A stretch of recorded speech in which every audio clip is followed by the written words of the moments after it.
So the screen is visible. Yes, it is visible. Okay. So myself, Dr. Charandeep, and I have done my bachelor's in 2018, then my master's in 2020. Then later I appeared for this exam, and the later on I joined in government services. So first of all, my plan was to go to abroad then, but lately I decided to get here in India only. So then I get into the UPSC. So I'm just preparing for the mains exam right now. And today we're going to discuss about the canine critical cases. So this PPT, So you gave both BCSE and NAVLI both? actually I cleared the first part of the BCSE. Then when the NAVLI was about to come, then my government exam got cleared. Then because of the family issues, I have to stay in India. And it's pretty easy. Many of my friends, like whose CGPA is like less than 7, they all have cleared it very easily. For the CP part only, you have to go for the practical things. Otherwise, it's very okay. BCSA and NAVLE preparation is almost same kind of thing. And I did score good marks in BCSA. I don't remember properly. In 2021, I just cleared that. And then when I thought of getting into India, then I gone for UPSC. So I just finished my mains exam. So you're preparing for particularly for the NAVLE exam, right? Actually, I'm a professor at IIT Roorkee, but I did my BBSc long back. Okay. So right now I just want to get the license in the US. So I am preparing for ECAPG path. Okay, got it. So I have to, next year I plan to give BCSC and NAVLI both. No issues. Just the thing is that you're like off from the BVS. It's pretty long time back that you have done for the BVSC. So that's the case. You just minor revisions, and then you can it's pretty okay and it's pretty easy. Don't worry about it, right? So yeah, that's why I joined this course when I found something in India which can teach you each and every subject. So I thought of joining for this one. This is the scenario because it's okay to have the foreign teachers, but the point of view, understanding what we Indians have now, we can better teach or discuss, have a conversation regarding that ones, right? So yeah, I do feel that's happening in the lectures. That like Indian teachers, we are having more interaction and conversation. Interaction is mostly. Yeah. So the topics which I have been given, that is canine critical cases. So we'll be discussing on this one, and the later with the topics which will be given, then we'll discuss particular that topics. So the language should be English and Hindi only. Is it okay now? Hindi also? Yeah, sure, it's okay. Okay, got it. So in this particularly, we're going to discuss these of the following topics. The very first one is respiratory distress.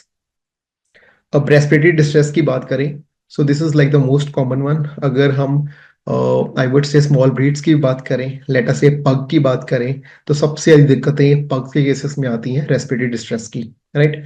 Later on जब animals बड़े होते हैं, when the animal is getting old, तब दिक्कतें काफी आती हैं.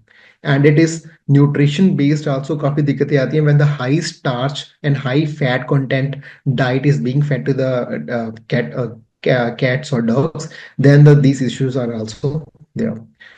So किस तरह के होते हैं, we going to discuss about it. ये acute और chronic दोनों होते हैं. अभी कई तो बार तो ऐसे होगा there is a severe pleural effusions that occur in the case of acute cases, chronic which eventually with the time it get worsen, right? So the first reason is hypoxemia. That's very clear. Then when there is the no oxygen or the partial pressure of the oxygen is less than 80 mm, then this case occur. Then the cyanosis, that is bluish coloration along with hypoxia that's occur. That's a particular sign of the cases of in the case of respiratory distress. इसमें सबसे main जो दिक्कत देखने वाली बात होती है whenever we say that respiratory issues आ रही हैं डॉग को, डिस्ट्रेस के दिक्कतें आ रही हैं, कुछ और भी चीजें होंगी जो साइंस एंड सिम्टम्स शो होंगे. जो होगी सबसे पहले उसका हार्ट रेट मफल्ड होगा. मतलब that is like a particular, हमें दिखेगा प्रॉपरली कि कितना डिफरेंस आ रहा है. And if the heart is not pumping well, then eventually it's gonna affect the kidneys and livers too, right? Temperature body का रेस्ट होगा. बीसीएस इवेंचुअली जब डॉग प्रॉपरली खाएगा नहीं तो बीसीएस भी वीक होगा। बट द की नोट जिससे हमें कैरेक्टरिस्टिक्स लगता है सबसे पहले, दैट इज ऑस्कल्टेशन। उसके बेसिस पे हम देख सकते हैं कि एनिमल हमारा कुछ ना कोई दिक्कत है इसको रेस्पिरेटरी बेसिस के ऊपर, राइट। अब कौन से पैटर्न्स आते हैं, अब हम इसको डिस्कस करते हैं, बिकॉज रेस्पिरेटरी इश्यूज बहुत तरह के होते हैं, राइट। तो इसमें कौन कौन से अलग अलग साइंस आते हैं जिससे हमें पता चलेगी पर्टिकुलरली किससे हमारा जो डॉग है वो मतलब सफर कर रहा है। तो कुछ टर्म्स हैं जो हमने बीबीएससी में अच्छे से पढ़े थे, लेकिन ये टर्म्स फिर भी आगे आती रहेंगी और एग्जाम में भी काफी बार आती है। The very first one is Tecnia, जिसमें रेस्पिरेटरी जो इश्यू हमारा रेट होता है वो इंक्रीज होता है। डिस्पनिया, जिसमें थोड़ी सी डिफिकल्टी होती है ब्रीदिंग करने के लिए। ऑर्थोपेनिया, जिसमें कि जब डॉग नीचे बैठता है, when ever the dog is like standing, उसको ब्रीदिंग में दिक्कत नहीं, लेकिन when ever the dog is lying down, खास करके वेंट्रल पोजीशन पे जब लाइन डाउन होगा उसको डिफिकल्टी होगी, राइट। फिर है increase inspiratory effect all the time, जिसमें कि हमारा अपर आवर दो पाथवेज की बात करेंगे जब भी हम बात करेंगे रेस्पिरेटरी दिक्कत की। तो upper pathway and the lower pathway. तो जो अपर पाथवे जो अफेक्ट होगा उसमें इंस्पिरेटरी टाइम जो होगा, जो इनहेल करने का टाइम होगा वो इंक्रीज हो जाएगा। Like animal will like try to inspire with difficulty, right. Then है हमारा एक्सपीरेटरी, जब एनिमल को सांस जब वो छोड़ रहा होगा तब वो ज्यादा टाइम लेगा। जो नोट करने की बात यहाँ पर ये है कि whenever the animal is having the increase inspiratory effect ना, देन द जो रेस्पिरेटरी जो दिक्कत होगी वो अपर एयरवे की पाथवे की बात होगी। बट व्हेन एक्सपीरेशन ज्यादा होगा एनिमल का एज कंपेयर टू इंस्पिरेशन, तब that the condition is related with the pleural sacs, मतलब कि वो लंग्स के जो प्लूरा है सेक्स है उससे अफेक्ट होगा। सो दिस इज द मेन इसमें जो अलग से डिफरेंस है। देन है हमारा पैराडॉक्सिकल ब्रीथिंग। इसमें क्या है, जब प्लूरल सैक ही हमारा प्रॉपरली इफेक्ट होगा ना, उसका ही कुछ मतलब कुछ फंक्शनिंग में दिक्कत आएगी, तो देन हम कहते हैं पैराडॉक्सिकल ब्रीथिंग। ये टर्म्स आती रहती हैं, बहुत बार पढ़ में पढ़ी है, लेकिन फिर भी एग्जाम्स में आती रहती हैं। देन कुछ टर्म्स है हमारी स्टर्टर, स्ट्राइडर और कफ। ये एज इट इज टर्म्स भी इंपॉर्टेंट है, लेकिन कई बीमारियों में इनका मतलब डायरेक्टली सिम्टम्स ही शो करता है। हम आगे जैसे काफी डिजीजेस पढ़ेंगे उसमें भी हम देखेंगे। पहला है हमारा स्टर्टर, इसमें एनिमल स्नोर करेगा, राइट। और इसमें से नेसल पैसेजेस में भी कुछ ना कुछ डिस्चार्ज वगैरह निकलता रहेगा। इसमें डीप स्नोरिंग साउंड रहेगी। आगे हम देखेंगे कुछ ना कुछ डिजीज आएंगे उसमें हम देखेंगे। देन है स्ट्राइडर, इसमें हमारा जो डॉग है ना वो काफी वीजिंग साउंड्स निकालता है, जिसकी पिच लेवल काफी होता है। जो मोस्टली जो हमारा पार्ट जो अफेक्ट होता है इसके केस में, that is lens, right. Then हमारा जी कफ। कफ में मतलब डिपेंड करता है कि कौन सी कंडीशन पे है। अगर तो अपर पाथवे का होगा, let us say when the we have already discussed, जो पहली स्लाइड में हमने देखा था इंस्पिरेटरी जो इंक्रीज इंस्पिरेटरी इफेक्ट में, तो उस केसेस में क्या होगा, द वेट, मतलब जो कफ होगा वेट होगा। लेकिन प्लूरल सैक से अगर कफिंग आएगी then the mostly that will be the dry, right. तो ये कुछ सिम्टम्स आएंगे। अब हम सबसे पहले देखते हैं कि अपर पाथवे वाले क्या क्या चीजें आती हैं। तो अपर पाथवे में हम देखते हैं नोज से लेके हमारी थोरैक्सिक इनलेट तक, राइट। क्या क्या साइंस आएंगे इसमें। सबसे पहले है हमारा डायनेमिक और दूसरा स्टैटिक। डायनेमिक में है जिसमें इंस्पिरेशन और एक्सपिरेशन कुछ कंफर्म्ड फॉर्म में नहीं रहेगी। कई बार इंस्पिरेशन ज्यादा रहेगी, एक्सपिरेशन कम रहेगी। कई बार एक्सपिरेशन ज्यादा है और इंस्पिरेशन कम रहेगी। और ये डिपेंड करता है किस कौन सी कंडीशन चल रही है, एनिमल कैसे जूझ रहा है। Like it is like mostly तो क्लाइमेटिक कंडीशंस ज्यादा हो तो उसके चक्कर में भी हो जाता है, वैसे भी एनिमल में स्ट्रेस हो उसमें भी हो जाता है। खास करके समर्स के केसेस में डायनेमिक ब्रीदिंग देखी जाती है डॉग के केसेस में। देन जी हमारा स्टैटिक, इसमें यह है कि जब जो ब्रीदिंग पैटर्न रहेगा ना वो स्टेबलाइज फॉर्म में रहेगा, लेकिन जो इशू रहेगा, हमारा डिजीज कंडीशन रहेगी वो लंग्स में रहेगी। खास करके जो लंग्स के प्लूरल की जो ल्यूमिनल फॉर्म्स है ना उसमें ऑब्स्ट्रक्शन आएगी तो उसमें रहेगी, राइट। तो रेस्पिरेटरी का ये पहला पार्ट था जो अपर एयरवे का हमने बात किया था, जो नोज से लेके थोरैसिक इनलेट तक है। नाउ जो इसमें हम देखते हैं कौन कौन से साइंस है। वो पहला है हमारा कफ का होगा, दैट इज मोर कॉमन, जो हमारी अपर रेस्पिरेटरी डिजीज में होगा, राइट। नेक्स्ट है जी हमारा प्रिटेंडर्स। प्रिटेंडर्स में क्या है, कुछ कंडीशंस हैं जैसे कि एब्डोमिनल जो हमारा डिस्टेंशन होगा एनिमल में, मतलब जैसे सांस ले ली है लेकिन दिक्कत रह रही है, लेकिन उसका जो एब्डोमेन है वो भी बढ़ता जाएगा, राइट। ये खास कर ये कंडीशन आती है एसिडोसिस केसेस में। हमारे डॉग्स में खास करके, because like we know that हम भी मोनोगेस्ट्रिक है, डॉग्स भी मोनोगेस्ट्रिक है, और हमें भी कई बार खास करके जब हमारी लेटर स्टेजेस में आजकल हमें पता है कि ह्यूमन बींग्स भी एसिड एंटासिड्स लेते हैं because the acidosis is very high in the case of humans also. लेकिन आजकल डॉग्स भी ज्यादातर खा के टेबल स्क्रैप्स ही हो रहे हैं, ह्यूमन जो हम जो टेबल्स छोड़ रहे हैं, स्क्रैप्स छोड़ रहे हैं, वही खा रहे हैं। तो उनके केसेस में भी एसिडोसिस केसेस बहुत ज्यादा आ रहे हैं। तो उस केसेस में जो प्रिटेंडर्स वाली सिचुएशंस आती है जिसमें पेन भी होगा, एब्डोमिनल डिस्टेंशन भी होगा, एनिमल को एसिडोसिस भी होगा, और इसमें टेम्परेचर तो बढ़ेगा ही बढ़ेगा बिकॉज जब भी ये रेस्पिरेटरी इफेक्ट आएगा तो ऑलमोस्ट बॉडी का बीएमआर बढ़ेगा, तो हमारा टेम्परेचर बॉडी का भी बढ़ेगा, राइट। तो न्यूरोलॉजिकल दिक्कतें भी इसमें देखी गई हैं। ये एक पर्टिकुलरली एक स्लाइड है जिसमें देख रहे हैं कि थोराकोसेंटेसिस, जिसमें थोरैक्स में उसने इन्फ्यूज किया है, ये हम आगे देखेंगे। नेक्स्ट है जी हमारा अपर एयरवे। जब हमारा ऑब्स्ट्रक्शन होगा, जैसे कि हमने पढ़ा था कि नोज से लेके थोरैसिक इनलेट तक, तो उसमें सबसे पहला क्या साइंस है कि उसमें ऑक्सीजन लेवल कम होगा और कार्बन डाइऑक्साइड जो होगा लेवल वो हाई होगा।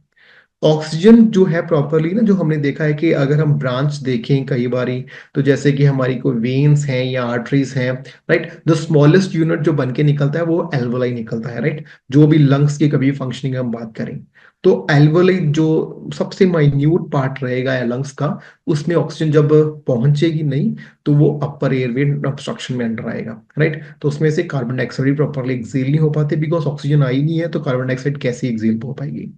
नेक्स्ट ये हमारा pulmonary parenchymal diseases. This is particularly जब हमारा जो एक तो प्लूरल सैक हमने बात किया था, एक जो पैरेनकाइमा जो ऊपर की जो लाइनिंग होती है लंग्स की केसेस में, उसके बारे में है। इसमें भी क्या है कि जो हमारा ऑक्सीजन लेवल है वो कम रहेगा और साथ में कार्बन डाइऑक्साइड भी लेवल भी कम रहेगा। अपर एयरवे ऑब्स्ट्रक्शन में क्या था कि ऑक्सीजन भी कम था और हमारा जो कार्बन डाइऑक्साइड था वो ज्यादा था, लेकिन इसके केसेस में हमारा ऑक्सीजन भी कम है और कार्बन डाइऑक्साइड लेवल भी लो है। तो ये क्वेश्चंस आते हैं, ये वाले क्वेश्चंस खास करके, बिकॉज इट विल कंफ्यूजन वाले क्वेश्चंस होते हैं, लो ऑक्सीजन हाई कार्बन डाइऑक्साइड। मैंने कुछ क्वेश्चंस भी ऐड ऑन किया, हम देखेंगे आगे जाके। नेक्स्ट है जी हमारा इसके केसेस में पल्मोनरी पैरेन्काइमल डिजीज में क्या होता है कि हमारी जो ऑक्सीजन है वो एल्वोलाई तक आ जाती है, बिकॉज हमने अपर एयरवे ऑब्स्ट्रक्शन में देखा था कि ऑक्सीजन एल्वोलाई में एंट्री नहीं कर पाती।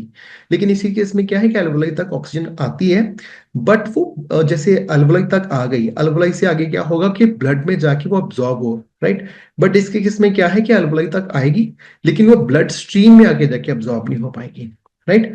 तो इस केसेस में क्या होगा, जो हमारा पैरेनकाइमल डिजीज होते हैं, बिकॉज आगे आगे जाके क्योंकि उस ऑक्सीजन का क्या ही फायदा होगा कि एल्वलाई तक बेशक आ गई लेकिन वो हमारे यूज में ही नहीं आ रही, राइट, वो ब्लड में ही नहीं आ रही, तो फिर वो ऑक्सीजन नहीं आ रही, तो that is a case of pulmonary parenchymal diseases, right. थोड़ी सी टॉपिक बोरिंग है, आई नो दैट, बट थोड़े से Why टॉपिक it बड़ा, cannot be absorbed into blood? Because इसके केसेस में होता ही है, पैरेनकाइमा जब भी इसकी इन्फ्लेमेशन हो जाती है ना, तो उसके केसेस में जो ऑक्सीजन लेवल वो लो ही रहेगा, अंदर एल्वोलाई तक पहुंचेगा, जरूर पहुंचेगा, लेकिन अंदर जाके पस बन जाएगी जो उसको पास ऑन नहीं होने देगी ब्लड स्ट्रीम में, राइट। दैट इसको कई बार टर्म भी ऐसे बोलते हैं, पर्स्ड ब्लड भी बोला जाता है इसको term, that mostly in the veterinary में देखा पर्स्ड ब्लड बोला जाता है, और जिसकी वजह से वो एल्वोलाई तक तो आ जाती है लेकिन आगे नहीं जा पाएगी। नेक्स्ट है जी हमारा प्लूरल सैक डिजीज। इसमें क्या है कि इसमें ऑक्सीजन लेवल भी कम रहेगा और कार्बन डाइऑक्साइड है कई बार ज्यादा होता है, नॉर्मल रहता है। जो इसमें मेन पॉइंट्स जो पढ़ने की हमें क्वेश्चन पॉइंट ऑफ व्यू से वो है अपर एयरवे ऑब्स्ट्रक्शन में लो ऑक्सीजन और हाई कार्बन डाइऑक्साइड, पल्मोनरी में लो ऑक्सीजन और लो कार्बन डाइऑक्साइड, राइट।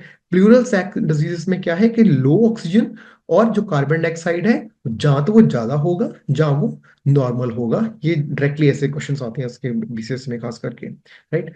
इसमें अब होता क्या है कि जो एल्वोलाई के है ना, उसमें जैसे ऑक्सीजन आएगी, राइट, इसमें ज्यादा प्रेशर लग जाएगा। जैसे नॉर्मली अगर ऑक्सीजन आए लंग्स के जैसे जो चलता जाता जाएगा तो अब्जॉर्ब होगा, लेकिन एल्वोलाई पे जो ऑक्सीजन का प्रेशर बहुत ज्यादा लगेगा, जिसकी वजह से वो डिफ्यूज नहीं कर पाएगी फिर ब्लड स्ट्रीम में, बिकॉज बहुत जोर से ही आएगी। जैसे हमने मिल्क फीवर का देखते हैं ना केसेस, के मिल्क फीवर में नॉर्मली लोग क्या करते हैं कि जैसे दे कैल्शियम अपना करते हैं, वो बहुत जल्दी कैल्शियम की इन्फ्यूजन शुरू कर देते हैं, लेकिन कैल्शियम की इन्फ्यूजन जब ज्यादा हो जाती है तो उसके केसेस में क्या होता है कि वो एकदम से आईवी ब्लड जाता है, कैल्शियम जाता है, लेकिन वो साथ में फ्लश आउट हो जाता है। So that's why milk fever में हम बोलते हैं कि द लेवल ऑफ द जो कैल्शियम देने की प्रक्रिया होनी चाहिए that should be slow IV. अगर स्लो आईवी नहीं होगी तो उस केस में क्या होगा कि जो हमारा कैल्शियम एब्जॉर्ब ही नहीं होगा, साथ साथ में फ्लश आउट होता रहेगा, right. Just excuse me once.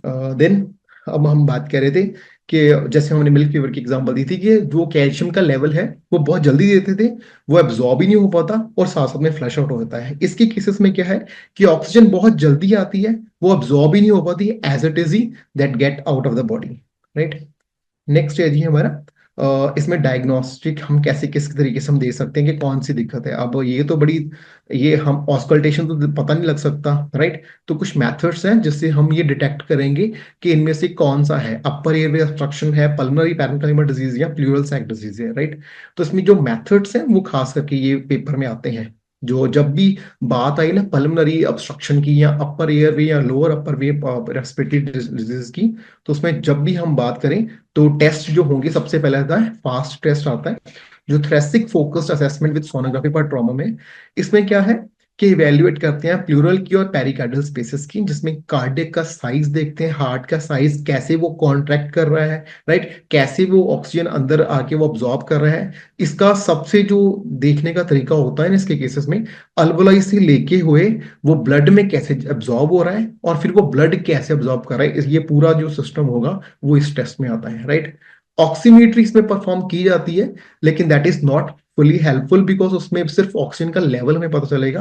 अगर हमें पाथवे देखना हो कि कैसे ऑक्सीजन आई, किस हिसाब से उसने मतलब एल्वोलाई में एब्जॉर्ब हुई, बिकॉज जो ये टर्म्स होंगी ना ये डिफिकल्ट होती हैं एज इट इज देखने के लिए, because high level oxygen, low level of oxygen, high level of carbon dioxide या low level of carbon dioxide, ये बहुत ही बारीकी के डिफरेंस रहते हैं। सो ये सोनोग्राफी ही अगर देखी की जाए ना इसके केसेस में, उसमें ही क्लियर होंगे, वैसे ही क्लियर होंगे ही नहीं। बहुत सारे जो आजकल ये मेथड्स ज्यादातर देखे नहीं जाते बिकॉज मोस्टली हॉस्पिटल्स में ये सुविधा नहीं होती, तो वो ऑक्सीमीट्री से ही देख लेते हैं कि कितनी ऑक्सीजन है, but that is not the correct diagnosis in this case, right. Next इसमें कुछ अपना इनिशियल जो हम लैब वर्क कर सकते हैं वो है बेसिक्स, हमें करते ही करते हैं, सीबीसी देखते हैं, ब्लड गैस लेवल देखते हैं, पीसीबी लेवल, बट दिस ये सारी जो भी करेंगे ना ये हेल्पफुल नहीं होगी, जो हमें एक्यूरेट रिजल्ट मिलेगा वो फास्ट से ही मिलेगा। थोरेसिक के रेडियोग्राफ्स देख सकते हैं, उसमें हमें सिर्फ इतना पता चलेगा कि हमारा एनिमल रेस्पिरेटरी डिस्ट्रेस से गुजर रहा है, बट पर्टिकुलरली अगर हमें जानना हो कि कौन सा पाथवे का वो ऑब्स्ट्रक्शन हो रहा है, then we have to go for the sonography दो ट्रॉमा केसेस में। नेक्स्ट है अब इसमें ट्रीटमेंट क्या कर सकते हैं। अब ट्रीटमेंट इसमें सबसे पहले है कि हमें मेनली क्या हो रहा है, ऑक्सीजन को सही तरीके से, अगर सिंपल भाषा में क्या है कि ऑक्सीजन को सही भाषा में अलवेलाई तक जाए ताकि उसकी अब्जॉर्प्शन हो और ब्लड में चला जाए, राइट। तो इसमें सबसे मेथड में सिर्फ यही तरीका है कि हमें ऑक्सीजन का लेवल स्टेबलाइज करना है, किस तरीके से भी करना है लेकिन हमें ऑक्सीजन स्टेबलाइज करना है। फेस मास्क यूज कर सकते हैं, ऑक्सीजन केज यूज कर सकते हैं या इंटुबेशन करके भी हम कर सकते हैं, राइट। कुछ हमारे ड्रग्स भी हैं जो है जैसे बुटारफिनॉल हो गया, हमारा एसिप्रामाजोल हो गया, जो हमारे पेशेंट को स्टेबलाइज करेंगे, ऑक्सीजन का लेवल को जो हम देंगे साथ साथ में देंगे, राइट। तो कैथेटर वगैरह हम साथ में प्लेस अप कर सकते हैं, लेकिन इसमें ट्रीटमेंट करने के पहले अगर लेटर से एनिमल ज्यादा डिस्ट्रेस में है देन हम इसमें क्या कर सकते हैं, थोड़ा सा एनिमल को सीडेट कर सकते हैं whenever we going to talk about कि हमारे एल्वोलाई और थ्रेसिक इनलेट की दिक्कतें हो, then we can sedate the animal या एनेस्थाइज कर दें किसी हिसाब से भी, ताकि हम ट्रैकेस्टोमी करके सीधी इंटुबेशन कर सकें। बिकॉज हमें इमीडिएटली इस केसेस में क्या करना है, रेस्पिरेटरी डिस्ट्रेस है तो ऑक्सीजन को प्रोवाइड करना है एनिमल को, राइट। और जब रेस्पिरेटरी डिस्ट्रेस है तो सबसे हमारा फीचर वो भी आया था एक टर्म कि हाइपरथर्मिया भी साथ में रहता है। तो हाइपरथर्मिया को सही करने के लिए we have to cool down, या बेसिक्स हम कुछ भी अपना स्टीरॉइड्स भी दे सकते हैं इसके केसेस में, बिकॉज इन्फ्लेमेशन बहुत जल्दी बढ़ती है, सांस की जब दिक्कतें आएंगी तो it will affect all the body parts, तो इसमें the steroids are very helpful in this particular case. अब इसमें कुछ हम फोर्थ जनरेशन के क्रिस्टलॉइड्स भी यूज कर सकते हैं। अपर जो पाथवे होगा, because whenever we have to do the intubation, the sedation करनी हमारे लिए बहुत इंपॉर्टेंट है। और साथ में हम रेडियोग्राफ्स लिख सकते हैं। रेडियोग्राफ से हमें क्या पता चलेगा कि हवा, मतलब रेडियोग्राफ में हमें खास करके एयर का लोकेशन पता चलेगी कि एयर कहाँ कहाँ मतलब लोकेट हो रही है, ब्रोंकियल्स में है, एल्वुलाई में है, या उससे भी छोटे यूनिट्स में है, राइट। तो रेडियोग्राफ्स इसमें काफी हेल्पफुल होते हैं because it can be also the case of pneumonia also. तो करेक्ट ऑक्सीजन की, हवा की जो परखने की होगी वो रेडियोग्राफ से होगी। लेकिन अगर हमें देखना हो कि एल्वुलाई के किस पार्ट पे जाके अपर पे हो रहा है, लोअर पे हो रहा है, ऑक्सीजन हाई हो रही है, कार्बन डाइऑक्साइड हाई या लो हो रही है, देन वो फास्ट रिजल्ट से होगा, राइट। नेक्स्ट है ये हमारा लोअर एयरवे डिजीजेस।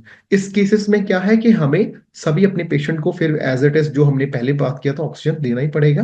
लेकिन इसमें क्या बात है कि खास करके जो दिक्कतें आती हैं जैसे कि कंजस्टिव हार्ट फेलियर आ जाएगा, तो इस केसेस में सिर्फ हमारा ऑक्सीजन से काम नहीं चलेगा, हमें साथ में अपने जैसे कि फ्लोसामाइड हो गया, that is in the class of diuretics वगैरह, वो हम यूज कर सकते हैं, है ना। हमारे जो एसीएच के इनहिबिटर्स हैं उसको यूज कर सकते हैं ताकि वो उसको स्टेबलाइज करते हैं हार्ट को भी, because whenever there is respiratory distress, eventually it gonna result into the congestive heart failure।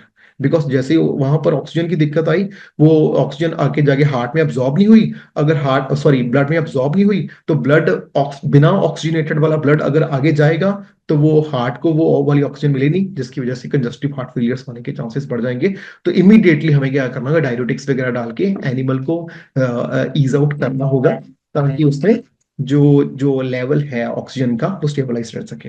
अगर निमोनिया है तो फिर तो हमें पता है सिम्टोमेटिक ट्रीटमेंट हमने शुरू कर देना है, बिकॉज उसमें केसेस में हमें एज इट इज ऑक्सीजन ज्यादा देने की जरूरत नहीं है, एंटी माइक्रोबियल ड्रग्स, ताकि जो इन्फ्लामेशन हो रही है लंग्स के केसेस उसको सही कर सके, राइट। अगर हमारा नॉन कार्डियोजेनिक एडिमा है, राइट, कई बार ये भी होता है कि एडिमा के भी दो तीन पार्ट्स होते हैं। एडिमा जब भी होगा हम डायरेटिक्स तभी ही यूज करेंगे when ever there is oedema, right. Because जब भी हार्ट प्रॉपरली पंप नहीं करेगा ना, तो बॉडी में कई कई बड़ी गांठें बढ़ जाती है, राइट, गांठें बढ़ जाती है या थोड़ा सा पफीनेस आ जाता है, तो that is the case of जो हमारा हार्ट से कंजस्टिव हार्ट फेलियर की जो साइन होने से पहले जो एडिमा आया है। तो उस एडिमा को ईज आउट करने के लिए हमें डायरेटिक्स यूज करने पड़ेंगे या आईवी फ्लूइड्स के फॉर्म्स में यूज अप कर सकते हैं, राइट। या पल्मोनरी कंट्यूजन आ जाए उसकी केसेस में भी, मतलब जितने भी पल्मोनरी लंग्स के केसेस के जो दिक्कतें आएंगी ना, उसके केस में हमें आईवी फ्लूइड्स में यूज कर सकते हैं। हमें बस ये चेक करना है कि अगर एडिमा है then we can go to diuretics. अगर हमारा सेकेंडरी फेसेस में शुरू हो गया देन तो फिर हम ड्रग्स वगैरह जैसे कि हमें आगे पढ़ेंगे पिमोबेंडन वगैरह, जैसे हमें कार्डिक मायोपैथी में उसमें यूज अप कर सकते हैं, बिकॉज वो क्या करेगा, इन्फ्लेमेशन भी कम कर देगा और साथ में हम ऑक्सीजन तो दे ही रहे हैं, राइट। देन है जी lower airway disease. Lower airway मतलब जो प्लूरल स्पेसिस है उसमें अगर जो दिक्कत आ जाए तो फिर हम क्या कर सकते हैं, मतलब वही है कि अगर एयर उसमें ज्यादा आएगी तो सिंपल सी इसमें तरीका है, बिकॉज अगर हमने लोअर एयरवे जो पाथवे प्लूरल सैक्स वाली को सही नहीं किया तो एनिमल कोलैप्स बड़ी जल्दी कर जाता है। तो इसमें सबसे बेटर क्या होता है कि थ्रैकोसेंटेसिस करो, राइट। थ्रैकोसेंटेसिस जो हमने पिक्चर भी सामने शो की थी उसमें वही है कि नीडल डाल के जितनी भी हवा वगैरह है थोड़ा सा फ्रॉदीनेस होगी उसको रिमूव कर दो, राइट। जितनी जल्दी करेंगे उतनी जल्दी हमारा एनिमल ईज आउट हो जाएगा, राइट। बिकॉज इसकी केसेस में क्या है कि अगर थोड़ा सा भी वो हवा रह गई, बिकॉज एल्वुलाई वो पास अप कर नहीं रही, अगर उसमें हवा ज्यादा रहती रही दैट मतलब हो सकता है कि वो बर्स्ट आउट कर जाए। तो इट्स बेटर कि जितनी भी एक्स्ट्रा हवा बॉडी में रह गई इस पार्ट में ऑर्गन्स में उसको थोरैकोसेंटेसिस की वजह से हम बाहर कर सकें, राइट। नेक्स्ट इसमें है जैसे ये डॉग्स ही है, इसमें देखो कि हमारे न्यूमोथोरैक्स था, इसकी चेस्ट के ट्यूब के ऊपर इन्होंने क्या किया, नहीं दूसरा फोटो नहीं शो की इसने प्रॉपरली, हम नेक्स्ट फोटो में देखेंगे। अब इसमें हमने वो डिफरेंस है कि जो ये हार्ट की दिक्कतें हम देख रहे थे ऑक्सीजन लेवल्स की, कैसे कैसे मैकेनिज्म है, मतलब ये डिफरेंशियल डायग्नोसिस, क्योंकि पेपर में जब भी इसकी बात करेंगे ना क्वेश्चंस की, तो इसके ही एग्जांपल साथ में आएंगी, मतलब जब भी वो ऑप्शंस देंगे तो अपर एयरवे की या पल्मोनरी पैरेन्काइमा की प्लूरल सैक की। अपर एयरवे की जब भी बात होगी मतलब आप समझ लो कि आपका थॉरक्स इन्वॉल्व है, राइट। जब भी पल्मोनरी पैरेन्काइमा की बात करेंगे मतलब कि आपका लंग्स इन्वॉल्व है। And whenever the pleural sac in is involve then it is confirmed कि आपके एल्वुलाई इन्वॉल्व है, राइट। तो इसमें आपने ये याद रखना है, प्लूरल सैक जो न्यूमोथोरक्स होता है ना, जो हवा भर जाती है थोरक्स के केसेस में, दैट वो जो प्लूरल स्पेसेस में बढ़ जाती है, तो that happens in the case of pleural spaces में, राइट। लेकिन कई बारी रेडियोग्राफ्स में पल्मोनरी एडिमा को भी न्यूमोथोरक्स से कंफ्यूज किया जाता है, that's why the differential diagnosis is written over there. तो उसको कैसे कंफर्म कर सकते हैं? फास्ट टेक्निक से हम कंफर्म कर सकते हैं, राइट। इसके कुछ ना क्वेश्चंस हैं, जैसे हम इससे हमें ज्यादा क्लियर होगा कि किस किस हिसाब से हम कर सकते हैं। जैसे हमारे सामने एक क्वेश्चन है कि हमारी जो एक कैट है जो ओपन माउथ ब्रीदिंग कर रही है, राइट, मतलब हाफ रही है प्रॉपरली, एक्सपिरेटेड डिस्ट्रेस है, राइट, हाफ रही है मतलब वो जो इंस्पिरेशन एक्सपिरेशन टाइम वो सही नहीं है, साथ में उसकी विजिंग की साउंड आ रही है उसकी जो सांस में, राइट। थोरेसिक जो उसका रेडियोग्राफ्स लिया गया, राइट, रेडियोग्राफ में हमें पता चला था कि हवा कितनी किस हिसाब से है, तो उसके रेडियोग्राफ में हमें कुछ पैटर्न्स दिखे, डोनट्स और ट्रैम्पलाइंस दिखे, राइट। तो उन्होंने सिर्फ ये बताया कैट है जिसकी ओपन माउथ ब्रीदिंग है, एक्सपिरेटेड डिस्ट्रेस है, और जब उसका रेडियोग्राफ किया गया तो उसके ब्रोंकियल पैटर्न्स में हमें डोनट्स और ट्रैम्पलाइन दिखे हैं। तो इसमें क्या ऑप्शन हो सकती है? तो हमारी ऑप्शन थी प्लूरल एफ्यूजन, फेलाइन एस्थमा, न्यूमोथोरक्स और लारिंजियल पैरालिसिस। जब भी हम इसकी बात करते हैं ना, खास करके जैसे हमने वो अपनी जब भी नोट्स पढ़े, राइट, या हमारी जो ध्रुव बैट्स लेते हैं नॉर्मली बच्चे नेवलिंग करने की तैयारी करने के लिए, तो डोनट्स एंड ट्रैमलाइंस जब भी क्वेश्चन आ जाता है ना, तो इसमें सबसे ज्यादा क्लियर होता है कि ये अस्थमा में ही आते हैं, राइट। ये पैटर्न पर्टिकुलर है, ये ब्रोंकियल जो पैटर्न्स है ना, डोनट्स और trampolines, this is very particular in the cases of feline asthma. ये जो पैटर्न होगा रेडियोग्राफ का किसी भी और में नहीं दिखेगा। अब हम बात करें कि प्लूरल अफ्यूजन में क्या होता होगा। हमने ये तो देख लिया कि जो ये क्वेश्चन है इसका फेलाइन अस्थमा में है, लेकिन अगर प्लूरल अफ्यूजन होगा ना, तो लंग्स की जो साउंड होगी ना, मफल लंग साउंड आएगी। लेकिन इसके केस में क्या आ रहा है? हमारा वीजिंग आ रही है। तो when ever there is pleural effusion, then the muffled heart sound आएंगी, राइट। देन फेलाइन अस्थमा में हमने देख लिया कि ये विजिंग करेगा। नेक्स्ट है जी हमारा न्यूमोथोरक्स। इसके केसेस में क्या होगा कि जो डॉर्सल जो साउंड्स होगी ना, डॉर्सल साउंड्स होगी वो ज्यादा मतलब डिक्रीज हो जाएंगी, और ब्रोंकियल पैटर्न्स होंगे बिल्कुल नहीं होंगे। तो ये टिपिकली ये इसका है, क्योंकि ये क्वेश्चन चलो फेलाइन अस्थमा का आ गया वो ठीक है, लेकिन इनके क्वेश्चंस भी अलग अलग बन के आ सकते हैं कि whenever the pleural effusion is there, then the lung sound will be muffled, right. Pneumothorax जब भी होगा तो उसके केसेस में जो रेडियोग्राफ में कोई भी पैटर्न ही नहीं शो होगा, जैसे इसमें तो बहुत पर्टिकुलर है, डोनट्स एंड ट्रैम्पलाइंस शो हो रहे हैं, राइट। नेक्स्ट है हमारा लारिंजियल पैरालिसिस। इसके केस में पता क्या होगा? कोई भी साउंड नहीं आएगी, ना व्हीजिंग साउंड आएगी, ना मफल्ड साउंड आएगी। इसके केसेस में इंस्पिरेटरी स्ट्राइडर आएगा, चार्जिंग लगा दो लैपटॉप। इंस्पिरेटरी स्ट्राइडर आएगा, जो हमने टर्म पढ़ी थी ना स्टार्टिंग में, ये वाली, ये इसमें ऐसे ही कन्वर्ट रहती हैं। जैसे कि जब हाई पिच्ड वाली जो व्हीजिंग आएगी इसके केसेस में आएगी, तो वो इसके केसेस में है पर्टिकुलरली, राइट। तो इसका आंसर है फेलाइन अस्थमा। तो ये लिख भी लेना प्रॉपरली, ये क्योंकि क्वेश्चंस बहुत बार रिपीट होते रहते हैं, ये कम से कम 10-12 बार क्वेश्चन रिपीट हो चुका है, तो ये ही रहते हैं क्वेश्चंस, राइट। नेक्स्ट ये हमारा एक डॉग है जिसको रेस्पिरेटरी डिस्ट्रेस है ना, उसमें जो लंग साउंड आ रही है वो मफल्ड आ रही है, जो हार्ट साउंड है वो डॉर्सली अगर देखें तो बड़ी ज्यादा स्ट्रांगली वो दिख रहे हैं। तो इसके केसेस में क्या होगा? अब हमने पहले ही पढ़ा था पहले क्वेश्चन में ही कि जब प्लूरल फिजन होगा तो मफल्ड लंग साउंड्स आएंगी। तो इसमें सिंपल सा क्लियर होगा कि जब भी रेस्पिरेटरी डिस्ट्रेस के साथ कभी भी मफल्ड लंग साउंड्स आते हैं, then the answer should be always pleural effusion. हमने इसमें भी डिस्कस किया तो इसमें भी है। अब पल्मनरी जो एडिमा है, अब इसमें भी देखते हैं कि किस किस हिसाब से है। जब पल्मनरी एडिमा होगा ना, तो जो साउंड देखेंगे वो क्रैकल्स जैसी, जैसे कुछ क्रैकलिंग साउंड्स है ना, वो शो होगी when ever there is pulmonary oedema, right. Pneumothorax में हमने देख लिया कि इसमें जो साउंड आएगी वो डॉर्सली कम आएगी, राइट। जब भी प्लूरल एफ्यूजन होगा, हमने ये अभी पहले भी पढ़ा था, इस क्वेश्चन में पढ़ा था कि मफल्ड हार्ट साउंड आएगी, राइट। नेक्स्ट है जी हमारा फेलाइन अस्थमा। फेलाइन अस्थमा में हमने ऑलरेडी पढ़ लिया कि डोनट्स जैसी आएंगी, विजिंग साउंड्स आएंगी, ये हमने ऑलरेडी पहले क्वेश्चन में डिस्कस कर लिया, राइट। अब नेक्स्ट क्वेश्चन है, विच of the following must be done जब भी हम थॉरक्स का रेडियोग्राफ लें तो हमें क्या करना चाहिए सबसे पहले एनिमल को, जब भी थॉरक्स का लेना हो, इसका रेडियोग्राफ लेना हो। ऑप्शन है, हमें एनिमल को सिडेट करना चाहिए, नेक्स्ट है जी हमें एनिमल को स्टेबलाइज करना चाहिए, नेक्स्ट है जी आईवी फ्लूइड्स देना चाहिए, या एंडोट्रैकियल लेवल देना चाहिए।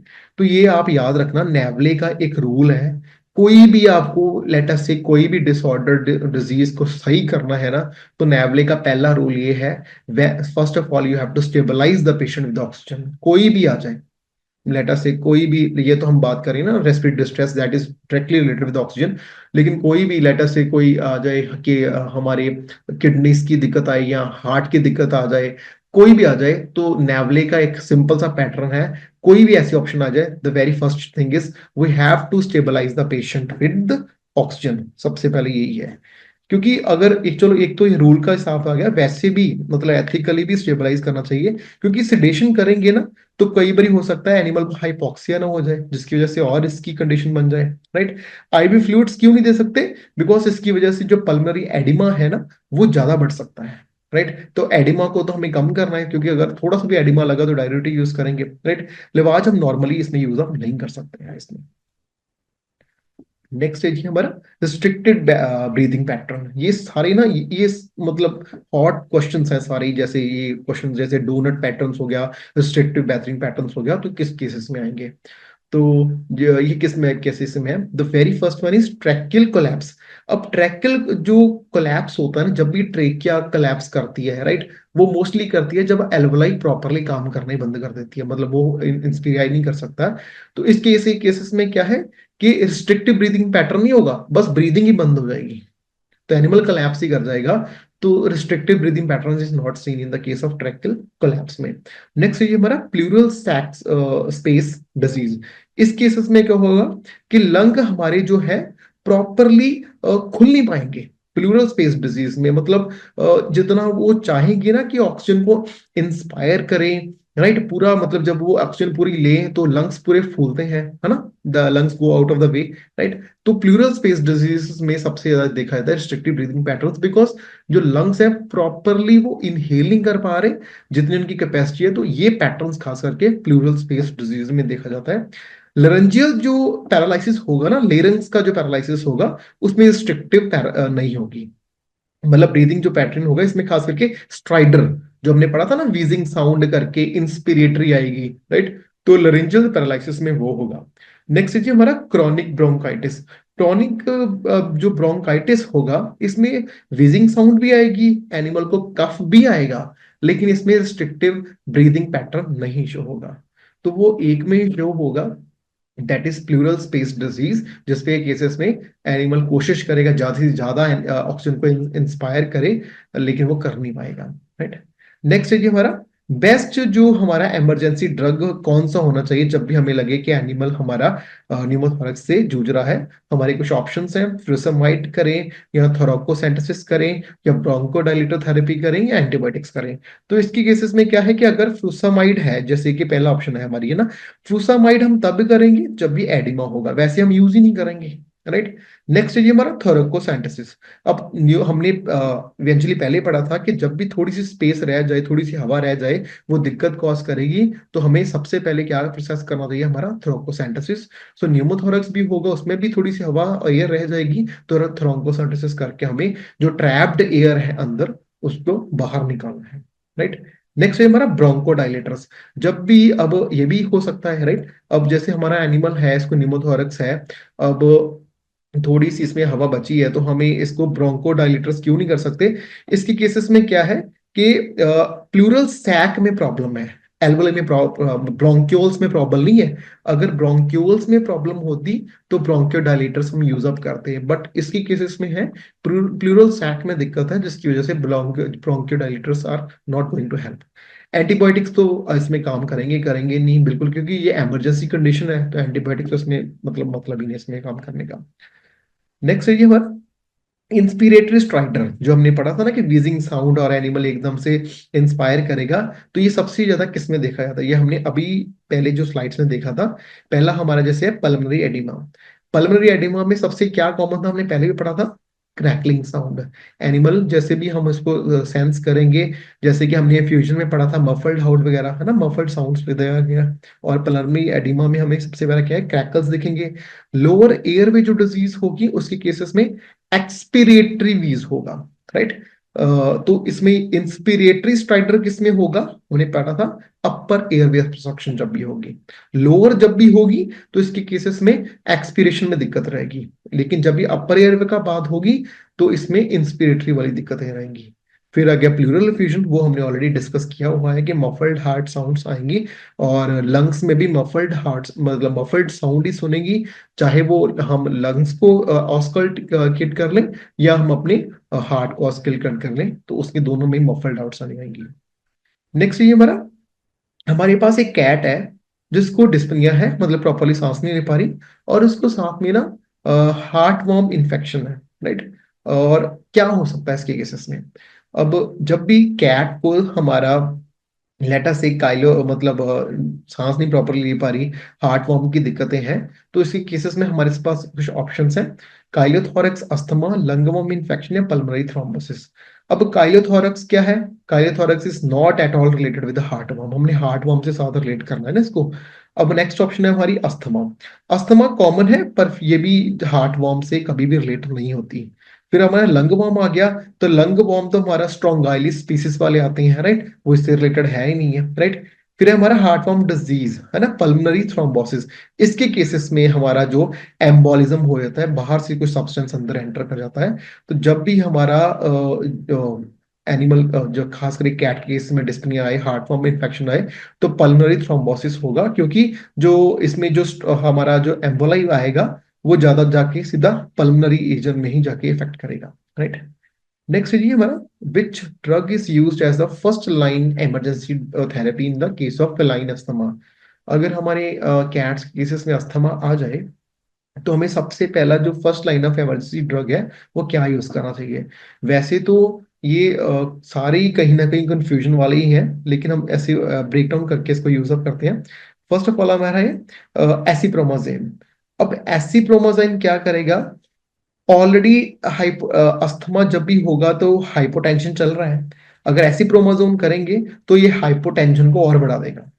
सो acepromazine can not be used, right, because ये भी आप साथ में लिख भी सकते हैं नोट्स के तरह, क्योंकि ये ड्रग्स वगैरह वही घूमते रहते हैं कि acepromazine always worsen the hypotension condition, so this should not be like a first line emergency therapy. Next है जी हमारा एल्बेट्रॉल। ये this is the one of the drug जो हमारा ब्रोंक्यूल्स को डायलेट करता है, so this is the good source of bronchodilators, right. Next है जी हमारा फ्रूसामाइड। फ्रूसामाइड फिर वही बात आ गया कि इसका अस्थमा में कोई काम ही नहीं है, ये तो जब भी बात आएगी एडिमा की उसकी बात नहीं होगा। नेक्स्ट है जी हमारा हाइड्रोमॉर्फोन, है ना, जो हमारा मॉर्फिन का होता है, एंटागनिस्ट होता है, तो ये हमारा रेस्पिरेटरी जो है उसका डिप्रेशन को इनहेंस करेगा। सो हमने तो इमरजेंसी सिचुएशन में इसको ठीक करना है, लेकिन इसको ये थोड़ा दबा देगा, so this is not the right case. अब फिर कोई क्वेश्चन रिपीट हो गए, which is the hallmark sign for the upper airway obstruction, हमने ऑलरेडी पढ़ा था, है ना, क्रैकल्स वगैरह साइंस हमने सब पढ़ी हुई है कि क्रैकल्स जब भी होगा वो हमारा पैरनकाइमा की जब भी दिक्कतें आएंगी, आप लिख लो साथ साथ में कि जब भी पैरनकाइमा के इश्यूज आएंगे हमारे तो क्रैकल्स आएंगे। जब भी लोअर एयरवे की बात आएगी तो व्हीजिंग साउंड आएगी। जब भी हमारे एनिमल को इंस्पिरेटरी दिक्कतें आएंगी, राइट, अपर एयरवे की दिक्कतें आएंगी तो स्ट्राइडर आएगा। जब भी मफल्ड साउंड आएंगी वो हमारा हमेशा प्लूरल सैक में ही दिक्कतें आएंगी, प्लूरल फ्लूइड्स में ही दिक्कतें आएंगी। सो दिस इज द इसमें इसमें आंसर है, राइट। नेक्स्ट कुछ और क्वेश्चंस हैं कि साइनोसिस, ये थोड़ा सा रट्टे वाला क्वेश्चन है तो ये याद ही रखना है हमें कि साइनोसिस के केसेस में हम cyanosis become visible when the deoxygenated haemoglobin exceed, कि कब जैसे हमें पता चला है कि ऑक्सीजन बिल्कुल कमी हो गई है और हाँ अब साइनोसिस जो नीला रंग शुरू हो गया है, तो वो जब कितना हो जाए और डीऑक्सीजनेटेड ब्लड तो शो होता है, तो इसका सिंपल आंसर है 5 ग्राम्स पर डेसीलीटर। तो ये याद करने वाला क्वेश्चन है, कुछ इस हिसाब से नहीं है। नेक्स्ट ये हमारा, which condition typically present with the expiratory, जो हमारा पुश होगा, कौन सी जो चीजें हैं एक्सपिरेटरी पुश में होंगी, तो सबसे पहला है हमारा ऑप्शन ट्रैकिल कोलैप्स। ट्रैकिल कोलैप्स जब भी होगा ना, तो ये भी आप साथ में लिख लो, tracheal collapse always happen in the cases of inspiratory push, expiratory push में ट्रैकिल कोलैप्स नहीं होगा, राइट। नेक्स्ट है जी हमारा फेलाइन अस्थमा। फेलाइन अस्थमा में क्या है कि इसमें जब भी होगा एनिमल, जब वीजिंग साउंड्स लेता रहेगा तो एक्सपिरेशन जो है वो थोड़ी दिक्कत कॉज करके होगी, तो इसकी वजह से एनिमल को पुश करना पड़ेगा कैट्स को। तो expiratory push is happen in the cases of feline, हमारे अस्थमा के केसेस में। बोस जो होगा, बोस में जो हमारा ब्रोंकियल ऑन्क्लो में होगा, उसके ऑब्स्ट्रक्शन में ये इंस्पिरेटरी होगा। तो सिर्फ जो हमारा खास करके एक्सपिरेटरी पुश होगा ना, that only happens in the case of asthma. जितने भी बाकी एल्वुलाई हो गए, ब्रोंकियल्स हो गए, बाकी साउंड्स हो गए, ये सारे इंस्पिरेटरी हैं। सो इसीलिए ये क्वेश्चन आया था कि expiratory push this is only seen in the cases of asthma, that is in the case of हमारा फेलाइन अस्थमा। नेक्स्ट ये हमारा एक डॉग है जिसमें क्रैकल साउंड्स आ रहे हैं और एल्वुलर जो लंग का पैटर्न शो हो रहा है, तो क्या दिक्कतें हो सकती हैं। अब आप देखो कि हमारे पास फिर वही ऑप्शंस आ गए हैं ना, सारी कंफ्यूजन वाली। न्यूमोथोरक्स आ गया, हमने प्लूरल एफ्यूजन आ गई, फेलाइन अस्थमा आ गया, है ना। तो किस किस हिसाब से हम देख सकते हैं, हमने पहले ही ऑलरेडी पढ़ लिया था कि प्लूरल एफ्यूजन जब भी आया था तो मफल्ड हार्ट साउंड्स या लंग साउंड्स, तो प्लूरल एफ्यूजन हमारा यहाँ से एलिमिनेट हो गया। ठीक है जी। फिर आ गया हमारा न्यूमोथोरक्स की बात करें, तो न्यूमोथोरक्स जब भी हम बात करेंगे तो इसके केसेस में क्या होगा, एल्वुलर पैटर्न होगा, राइट। तो बट क्रैकल्स जो साथ में साउंड्स इसमें शो होंगी। पहला है हमारा ऑप्शन निमोनिया। निमोनिया के ऑप्शन में अब क्रैकल्स भी साउंड शो होंगे और एल्वुलर लंग पैटर्न भी साथ में शो होगा। तो ये आप साथ में लिख लेना कि निमोनिया केसेस में both the this symptoms are being shown. खास करके जब भी निमोनिया क्वेश्चन पेपर में कभी भी आया है ना, तो क्रैकल्स वाला या लंग पैटर्न्स की बात हुई रहती है। तो ये जब भी ये कभी भी इन्होंने कोशिश करनी होती है ना कि जब भी हमने निमोनिया को क्वेश्चंस में डालना है, तो ये खास करके ये वाले फीचर्स साथ में होते ही होते हैं, राइट। फेलाइन का जो अस्थमा है, इसमें ब्रोंकियल पैटर्न रहता है और वीजिंग साउंड रहती है, राइट। अस्थमा फिर वही आ गया। फेलाइन अस्थमा का आप देख सकते हो कि इंपॉर्टेंस किस हिसाब से है। फेलाइन अस्थमा की एक पर्टिकुलर फीचर ये है कि इसमें एक्सपिरेटरी पुश आता है, राइट। और फेलाइन अस्थमा की सबसे एक और पर्टिकुलर थिंग है कि ब्रोंक्यूल्स जब अफेक्ट होते हैं ना, तब फेलाइन अस्थमा होता है। बाकी सभी केसेस में कहीं ना कहीं हमारा एल्वुलाई और बाकी चीजें इन्वॉल्व रहती हैं, लेकिन फेलाइन अस्थमा में हमारा ब्रोंक्यूल्स इन्वॉल्व रहते हैं, राइट। न्यूमोथोरक्स में क्या होगा, न्यूमोथोरक्स में ये है कि जो पैटर्न है थोड़ा बहुत वो शो होगा, लेकिन जो साउंड जैसे क्रैकलिंग साउंड आ रही है ना, वो नहीं आएंगे इस केसेस में, राइट। तो क्रैकलिंग साउंड साथ में जब कंबाइन हो जाए लंग पैटर्न के साथ, तो the question the answer should always be ammonia. Next है जी हमारा काइलोथोरैक्स फ्लूइड। काइलोथोरैक्स हमने वही पढ़ा था कि किस हिसाब से हम देखा जाएंगे। तो काइलोथोरैक्स में सबसे पहले है कि हाई न्यूट्रोफिल्स, हाई ट्राइग्लिसराइड्स, लो लिम्फोसाइट्स या हाई बिलिरुबिन, क्या क्या क्या क्वेश्चन आ जाएगा इस केसेस में। तो काइलोथोरैक्स फ्लूइड किससे हम देख हैं खास करके, जब भी हमारा न्यूट्रोफिल्स ज्यादा होंगे ना, तो काइलोथोरैक्स में होगा पायोथोरैक्स होगा जिसमें पस होगी, राइट। हाई न्यूट्रोफिल्स मतलब पायोथोरैक्स, पी वाई ओ थोरैक्स आएगा, राइट। पीवाईओ मतलब पस, तो जब न्यूट्रोफिल्स हाई होंगे तो पायोथोरैक्स होगा। नेक्स्ट है जी हमारा हाई ट्राइग्लिसराइड्स। हाई ट्राइग्लिसराइड्स में काइलोथोरैक्स होता है, इसको हम बोलते हैं। और इसका एक और नाम है काइल भी बोलते हैं, CHYLE, काइल भी बोलते हैं हाई ट्राइग्लिसराइड्स जब भी हो जाए, राइट, उसकी केसेस में। नेक्स्ट है जी हमारा लिम्फोसाइट्स जब लो हो जाए, तो इसकी केसेस में मोस्टली क्या है कि जो फ्यूजन में है उसमें शो करेगा। बिलीरुबिन हाई कब होगा, हमारा खास करके हेमोथोरैक्स, जब भी हेमोथोरैक्स के इश्यूज आएंगे ना, तो बिलीरुबिन ज्यादातर हमारा तभी इंक्रीज होगा, वैसे नहीं इंक्रीज होगा। नेक्स्ट ये हमारा बेस्ट डायग्नोस्टिक डिजीजेस, मतलब जो डायग्नोस्टिक पैटर्न देखने के लिए हमारा सबसे बेस्ट क्या रहता है। तो हमने वही देखा था कि आप बेशक सभी टेक्निक्स लगा के देख लो, लेकिन सबसे जो बेस्ट रिजल्ट आएगा वो फास्ट टेक्निक से ही आएगा। हमने ऑलरेडी डिस्कस किया था पहले कि ये ऐसा ही अल्ट्रासोनोग्राफी है जिसमें हम देख सकते हैं कि हमारा एनिमल प्रॉपरली कौन सा पैटर्न शो कर रहा है। रेडियोग्राफ्स में भी हम नहीं शो कर सकते, रेडियोग्राफ्स में भी हमें सिर्फ एयर का ही दिखेगा कहाँ पर प्रेजेंट है कहाँ पर नहीं है। लेकिन अगर डिस्पनिंग पेशेंट है, ऑक्सीजन डिफिकल्टी से ले रहे हैं, this is only the case, right. Next है जी क्लासिकल साइन कौन सा है लेरेंजियल पैरालिसिस के केसेस में, कि अगर हमारा एनिमल को लेरिंग्स की उसमें पैरालिसिस हो गई है, तो उसमें सबसे जो पहला है वो हमें, हमारी जो पहली साइड उसमें भी आया था इंस्पिरेटरी स्ट्राइटर, राइट। तो inspiratory stridor is a typical classical sign for the laryngeal paralysis. ये जो हमने पढ़े थे ना, स्ट्राइडर स्ट्राइकर करके कुछ भी चीजें पढ़ी थी अलग अलग, ये सारी एज इट इज कभी नहीं आएंगी, ये हमेशा ऐसे ही क्वेश्चंस में ऑप्शंस की तरह ही आएंगी, जैसे ऑप्शंस शो कर देंगे तो उसके साथ में मैच करके एज इट इज सामने सामने सीधा कोई नहीं आएगा। नेक्स्ट हम बात करेंगे अब टॉक्सिसिटीज के बारे में। टॉक्सिसिटीज के में ना, अब हमने ये नहीं पढ़ा इसमें कि क्या क्या टॉक्सिसिटी है।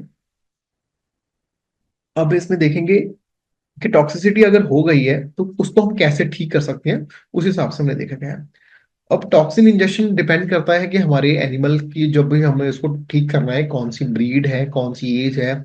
एनिमल लार्ज ब्रीड्स पे डिपेंड करता है, किस हिसाब से करता है, कितना टाइम पहले उसने कुछ इंजेस्ट किया था, साथ में कुछ और तो नहीं साथ में इंजेस्ट कर लिया था। ये सारी चीजें देखनी पड़ेंगी। और ये भी चेक करना पड़ेगा कि कौन से टॉक्सिन उसने इनहेल किए हैं। वैसे तो उसके सिम्टम्स ही शो हो जाएंगे, लेकिन हमें फिर भी फिगर आउट करना है कि the symptoms which are being shown are the cardiotypes और neurotypes, और हमारा रीनल के कुछ है या लिवर के कुछ है, उस हिसाब से हमें देखने पड़ेंगे।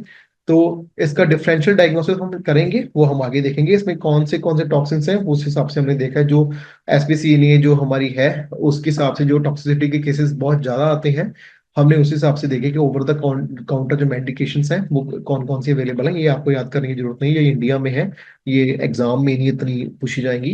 ले सिर्फ ये है कि टॉक्सिसिटी ज्यादातर जो देखी गई है वो इन इन चीजों में, सारी चॉकलेट्स, प्लांट्स, जब हमारे प्रोडक्ट्स वगैरह, वेटरनरी की मेडिकेशन, रोडेंटिसाइड्स, इंसेक्टिसाइड्स, ये सारी जब भी एनिमल इनहेल करता है उस केस में होता है। अब ईटियोलॉजी पढ़ते हैं। अगर हम कैनाइन की फैक्टर्स की बात करें तो डॉग्स नॉर्मली ये नेचुरल स्प्रेंजर्स होते हैं, तो कुछ भी उनको टेस्टी लगता है तो ये खा लेते हैं, जिसकी वजह से दिक्कतें आती हैं। ओनर्स भी कई बार अनअवेयर होते हैं, उनको भी उन्होंने कोई हार्मफुल चीज घर पे रखी होती है, तो वो जब इनहेल कर लेते हैं उसके केसेस में हो जाते हैं।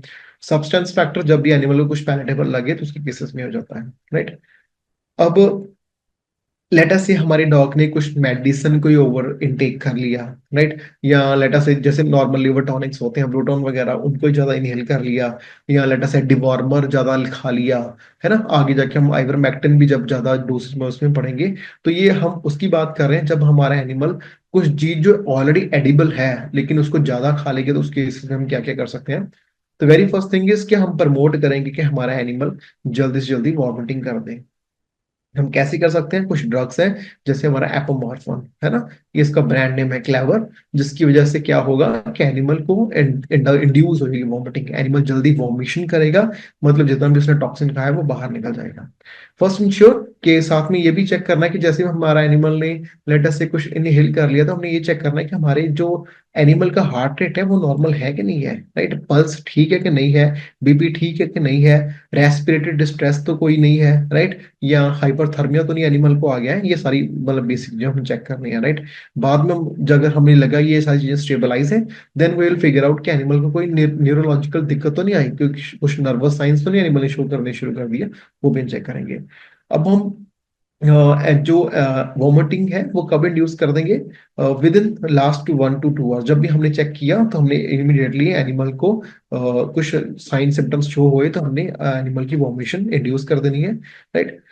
जो टाइम है इंजेक्शन होना चाहिए वो हमें पता नहीं है प्रॉपरली, तो हम पेशेंट को सिर्फ जो सिम्टोमेटिक ट्रीटमेंट उस हिसाब से ही कर सकते हैं, हमें पता तो है नहीं एग्जैक्टली एनिमल ने क्या खाया हुआ इस केसेस में, राइट।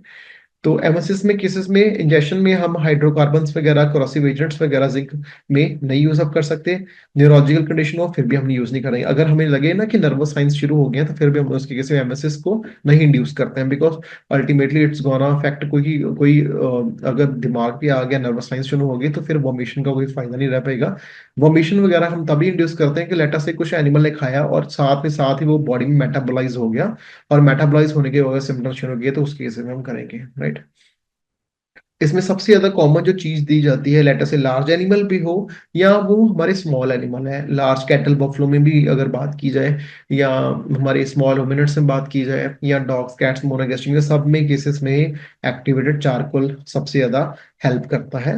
इसमें क्या है कि ये अपने साथ टॉक्सिन्स को बाइंड कर लेता है। जैसे हम पढ़ते हैं ना टॉक्सिन बाइंडर्स की बात करें, जब भी हम डेयरी की बात करें, रुमिनेंट्स की बात करें, तो आजकल डेयरी फार्मिंग वाले भी टॉक्सिन बाइंडर बड़ा यूज करने शुरू हुए हैं, क्योंकि वो उनको क्या है कि जैसे न्यूरोटॉक्सिन्स हैं B1 B2 M1 M2, ये टॉक्सिन जो बाइंडर के साथ बाइंड करके बाहर निकल जाते हैं बॉडी की तरफ से, राइट। तो चारकोल भी ऐसे ही काम करता है कि जितने भी टॉक्सिन्स अंदर बने हुए हैं ना, कुछ तो एनिमल ने कुछ इनहेल कर लिया, जो टॉक्सिन रिलीज करेगा वो चारकोल सारा ही साथ में अपने बाइंड अप करके वो बाहर निकाल देगा।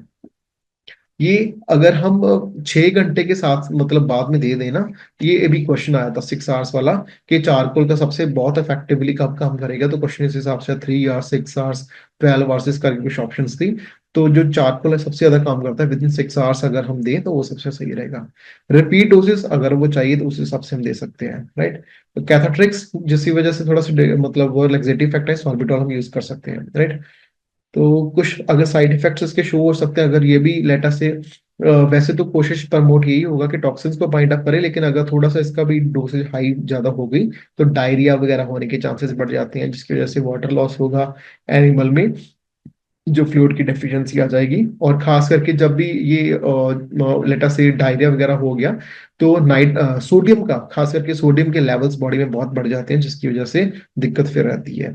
इनफैक्ट कई बार तो ये भी होता है कि जैसे एनिमल को कोई लेटर से टॉक्सिसिटी हुई है, राइट, तो हमने एक्टिवेटेड चारकोल वगैरह देके उस टॉक्सिन बाइंडर सही कर दिए और साथ में डायरिया हो गया, तो कई बार ये एनिमल में सोडियम ज्यादा रहने की वजह से भी एनिमल थोड़ा सा न्यूरोलॉजिकल साइंस शुरू कर देता है, बिकॉज बॉडी में उसने क्वेश्चन आया था कि न्यूरोलॉजिकल साइंस जब टॉक्सिसिटी हुई तो एनिमल ने क्यों शो किए थे।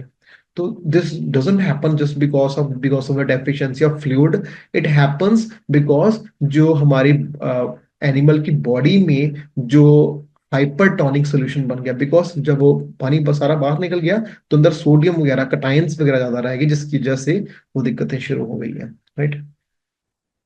आईवी फ्लूइड्स हमें देने ही देने चाहिए, बिकॉज जब भी हम सिम्टोमेटिक ट्रीटमेंट की बात करें, फ्लूइड्स बहुत हेल्पफुल रहते हैं। आजकल जब भी लेटेस्ट कोई नॉर्मल डिजीज आ जाए, खास करके जैसे पार्वो वायरस हो गया, कोई भी हो जाए, तो हमारा सब पहला जो होता है in the case of dogs, हम आईवी थेरेपी शुरू कर देते हैं।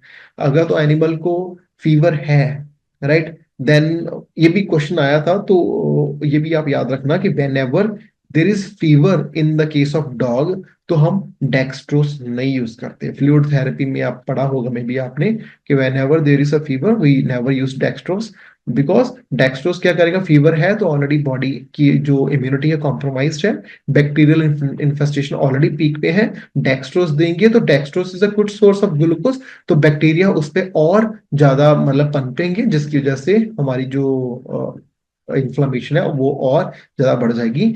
तो आईवी फ्लूइड्स भी हमें उस हिसाब से देना चाहिए। जो सेफ सबसे बेस्ट है, वो सबसे सही तरीका है कि हमें बताना हो कि किस तरह की टॉक्सिसिटी है और एनिमल को फीवर है या नहीं है, then we can directly go to the normal saline, जिसकी वजह से सिर्फ हमने बैलेंस आउट करना है हमारे जो हमारा आयंस का है, कैटायन आयंस को बैलेंस करने के लिए, राइट।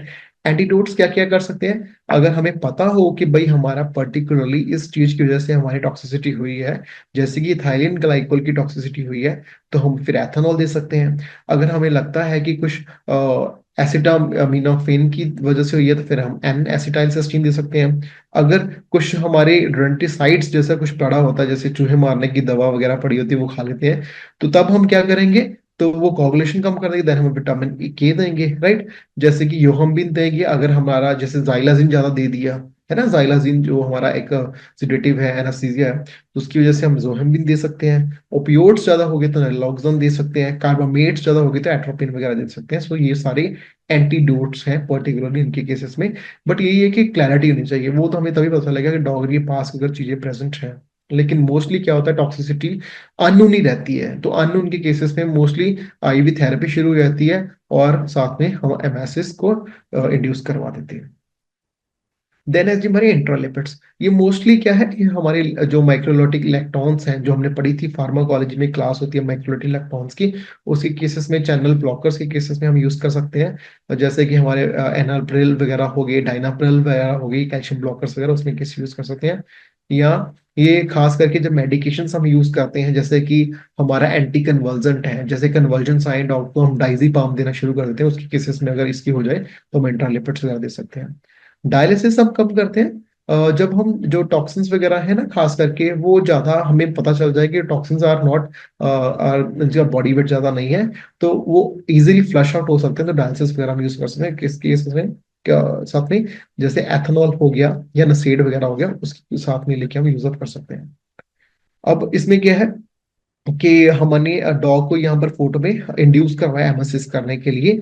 तो एनिमल को हमने क्या दिया था, हमने पढ़ा था पहले ही, apomorphine is one of the best drug जिससे हमें अपने एनिमल को इंड्यूस कर सकते हैं उसकी एमएसएस को, राइट।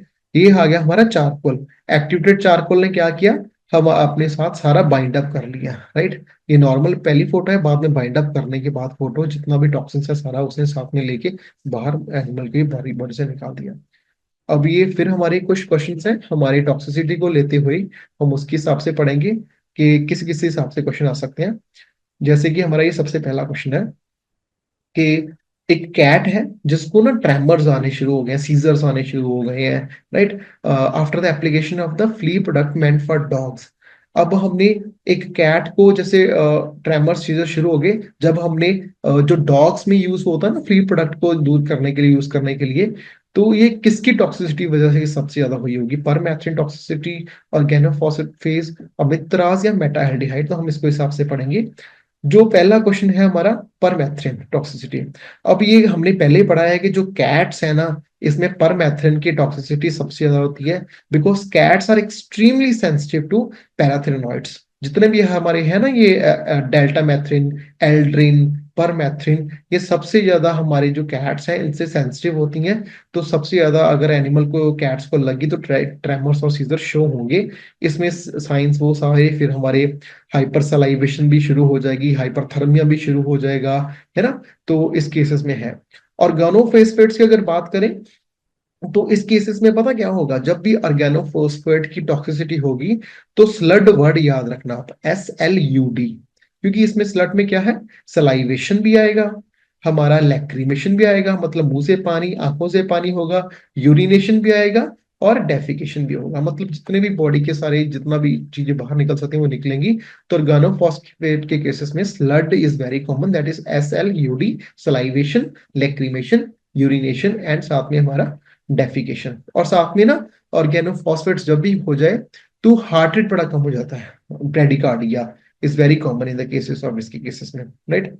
तो एक इसका खास करके है मियोसिस, जो आंखों की जो पीपल वगैरह वो भी बड़ी कम छोटी हो जाती है इस केसेस में। नेक्स्ट है हमारा अमित्रास पॉइजनिंग।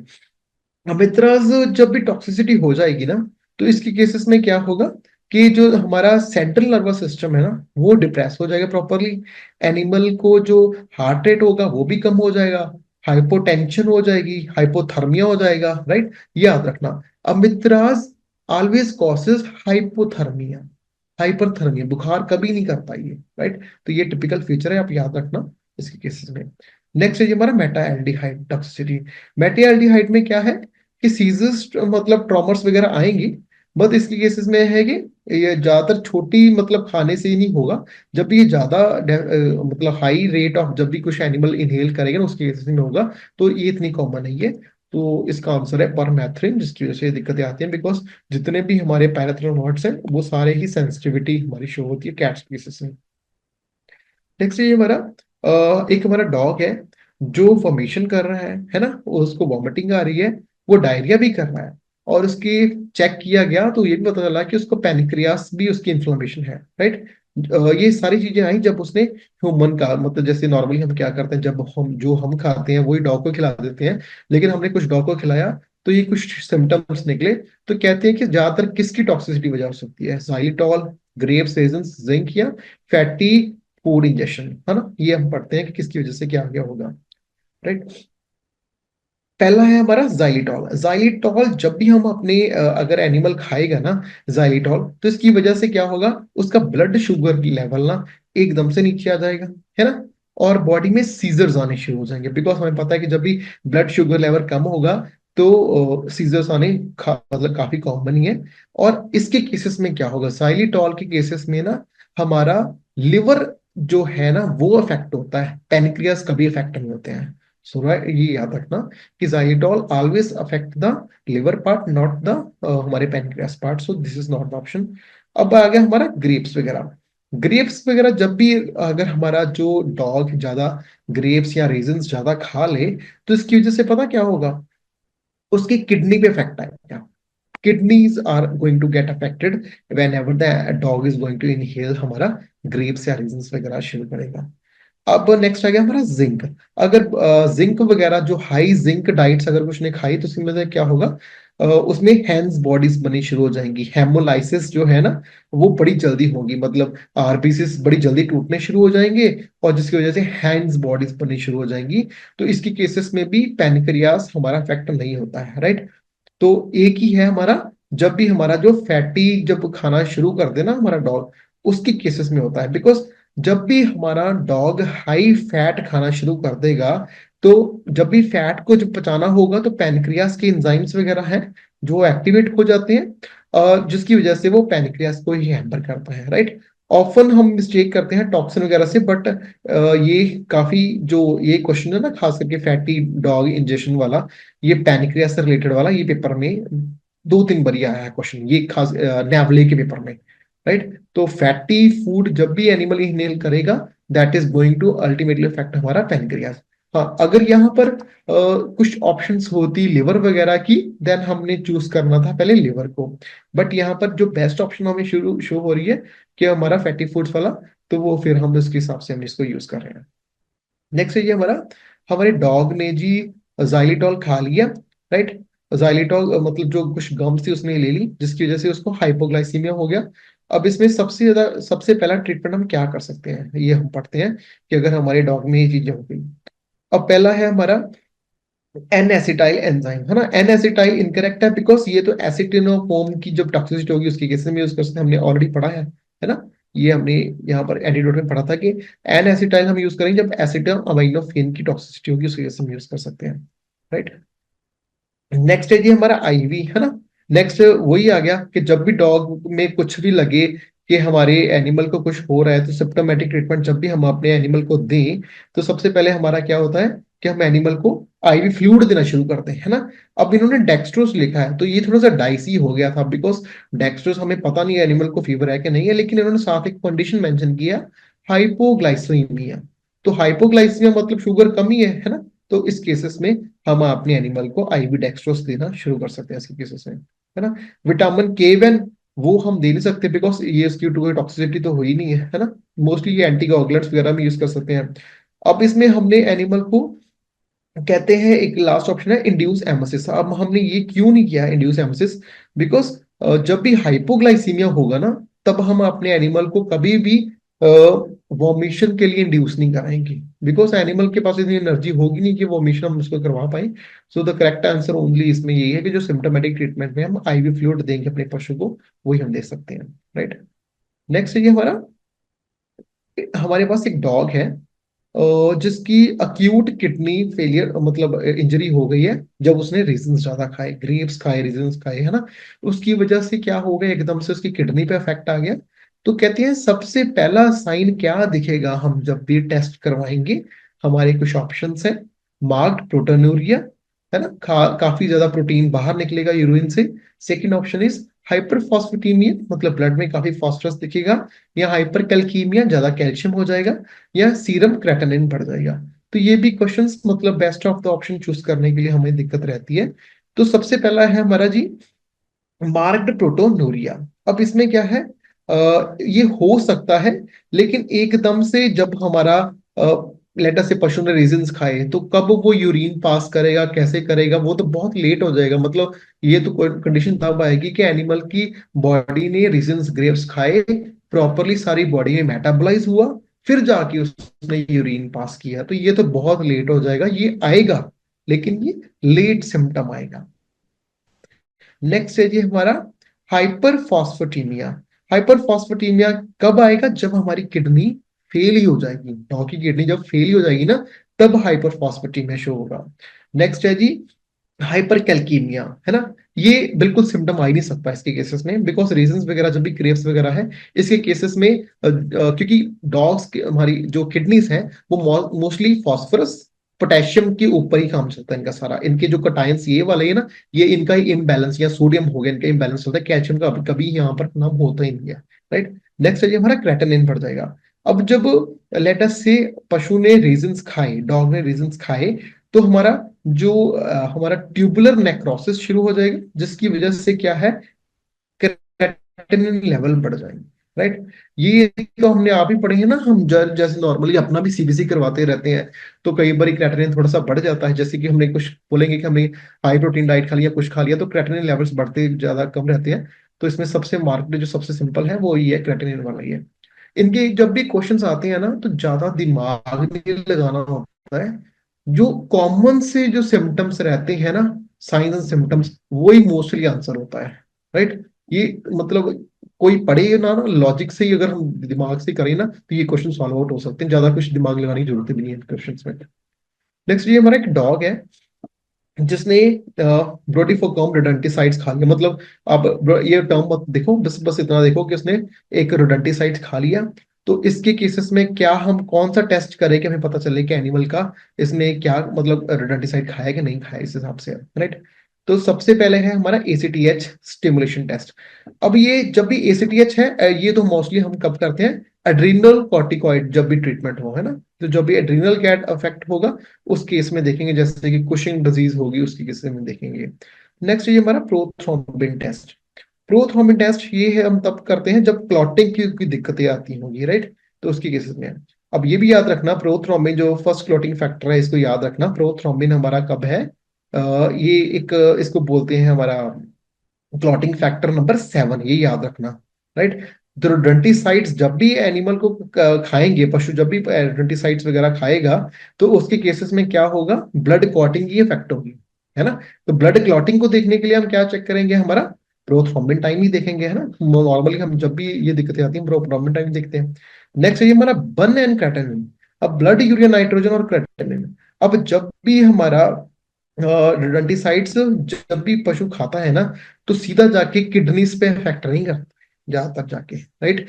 ये पहले बाकी चीजों को अफेक्ट करेगा, लेटली रिजल्ट आएगा, तो ये भी नहीं है।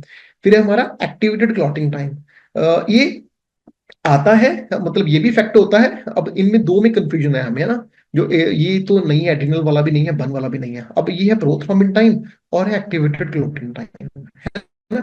अब इन दोनों में से सबसे जो पहले हम डायग्नोस कर सकते हैं वो प्रोथ्रोम्बिन टाइम है।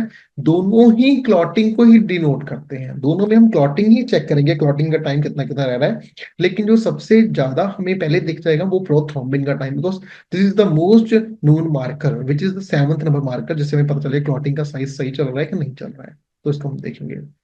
अब है हमारा एक डॉग है हमारे पास, उसकी हमने आईज की म्यूकस मेम्ब्रेन चेक की, है ना। तो वो एकदम से पूरी रेडिश हुई पड़ी है, और साथ में ना उसमें से एलमंड जैसे बादाम जैसी स्मेल आ रही है। तो कौन सी टॉक्सिसिटी होगी, ये बहुत बार क्वेश्चन, मतलब हमने बीबीएससी के लेवल पे भी बहुत बार क्वेश्चन आया, तो उस हिसाब से इस जब भी एलमंड वाला आ गया ना क्वेश्चन, या चेरी रेड आंखें आ गई, तो हमेशा ही हमने आंसर हमेशा साइनाइड पॉइजनिंग ही होगा। साइनाइड पॉइजनिंग कह लो, साइनाइड टॉक्सिसिटी कह लो, वही होगा, राइट। एक इसमें एलमंड लिखा है, ज्यादातर करके जो ऑप्शंस रहती है ना वो आती है बिटर एलमंड, ठीक है। तो इसमें कंफ्यूज नहीं है ना, तो बिटर एलमंड जो स्मेल सबसे ज्यादा होगी इसके केसेस में ही होगी, राइट।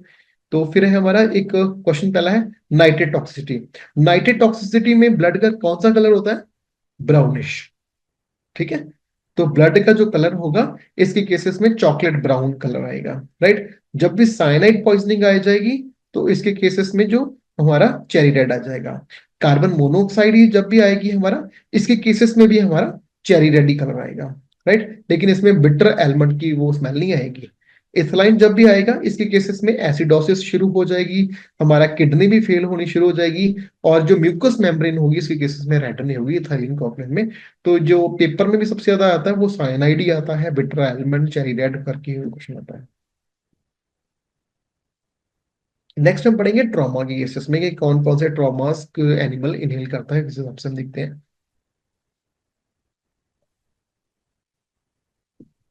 ट्रॉमा में हम प्लान करते हैं किस हिसाब से हम इसको एवेल्युएट कर सकते हैं, क्योंकि trauma is like a broad term.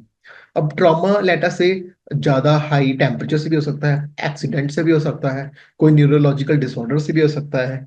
तो ट्रॉमा जैसे एनिमल जब भी हो जाए तो हमारा कुछ प्लान है, जो क्रैश प्लान जिसको बोलते हैं, कि एयरवे सबसे पहले हम चेक करेंगे कोई इंजरीज वगैरह तो नहीं आई है, हम कोई बाइट के वाउंड के साइंस वगैरह तो नहीं है। फिर हम सर्कुलेशन चेक करेंगे कि एनिमल में कोई शॉक वगैरह या हार्ट रेट चेक करेंगे, वो तो नहीं कुछ शो हो रहा है। रेस्पिरेशन चेक करेंगे, है ना, चेस्ट की साउंड्स देखेंगे, प्लूरल सैक की वो ऑस्कल्टेट करके देखेंगे, हार्ट को देखेंगे, लंग्स को चेक करेंगे, एब्डोमेन को चेक करेंगे, कुछ पेनिट्रेटिंग वुंड्स तो नहीं है, कुछ एक्सटेंडेड हमारा एब्डोमेन तो नहीं है, वो भी चेक करेंगे। फिर स्पाइन को चेक करेंगे, कुछ फ्रैक्चर्स वगैरह तो नहीं है, कुछ डिस्क के एक्सट्रूजन्स वगैरह तो नहीं है। हेड को चेक करेंगे। ये सारी लाइन लाइन में मेथड्स हैं, राइट।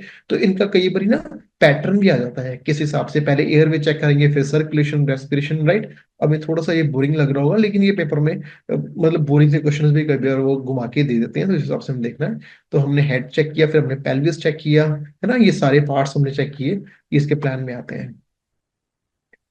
अब हमें ये डायग्नोस करना हो तो सबसे पहले कैसे करेंगे, तो ईसीजी वगैरह करेंगे। अगर हमें लगेगा कि एनिमल का जैसे नॉर्मल हमने ऑस्कल्टेट करके देखा था, हमें लगा कि हार्ट की साउंड्स वगैरह ज्यादा है, कम है, तो हम ईसीजी वगैरह सबसे पहले देखेंगे, राइट। फिर उसका ब्लड प्रेशर वगैरह भी प्रॉपरली चेक करेंगे कि ये नॉर्मल है या हाइपोटेंशन है, हाइपरटेंशन है, वो सारी चेक करेंगे।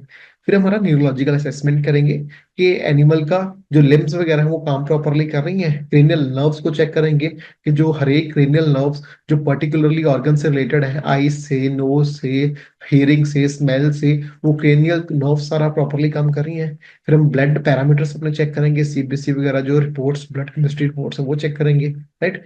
फिर हम सोनोग्राफी करेंगे, वो हमारा जो last वाला जो हमारा था फास्ट वाले रिजल्ट से, जिसको हम देखते हैं कि हमारा कौन सी जगह पे जाके रेस्पिरेटरी दिक्कतें हैं, थ्रोम्बोसिस भी कर सकते हैं। जब भी हम लगे कि हमारा एनिमल को ट्रॉमा है, वही सबसे पहली बात आ गई, सबसे पहले हमने आईवी इन्फ्यूजन शुरू कर देनी है, राइट। हमने नॉर्मली वही है, नॉर्मल सलाइन, हाइपोटोनिक सलाइन से शुरू कर देना है, और साथ में एनिमल को ऑक्सीजन दे देनी है अगर हमने लगा है कि एनिमल को ऑक्सीजन मतलब रेस्पिरेटरी डिस्ट्रेस वगैरह की शो हो रहा है, राइट।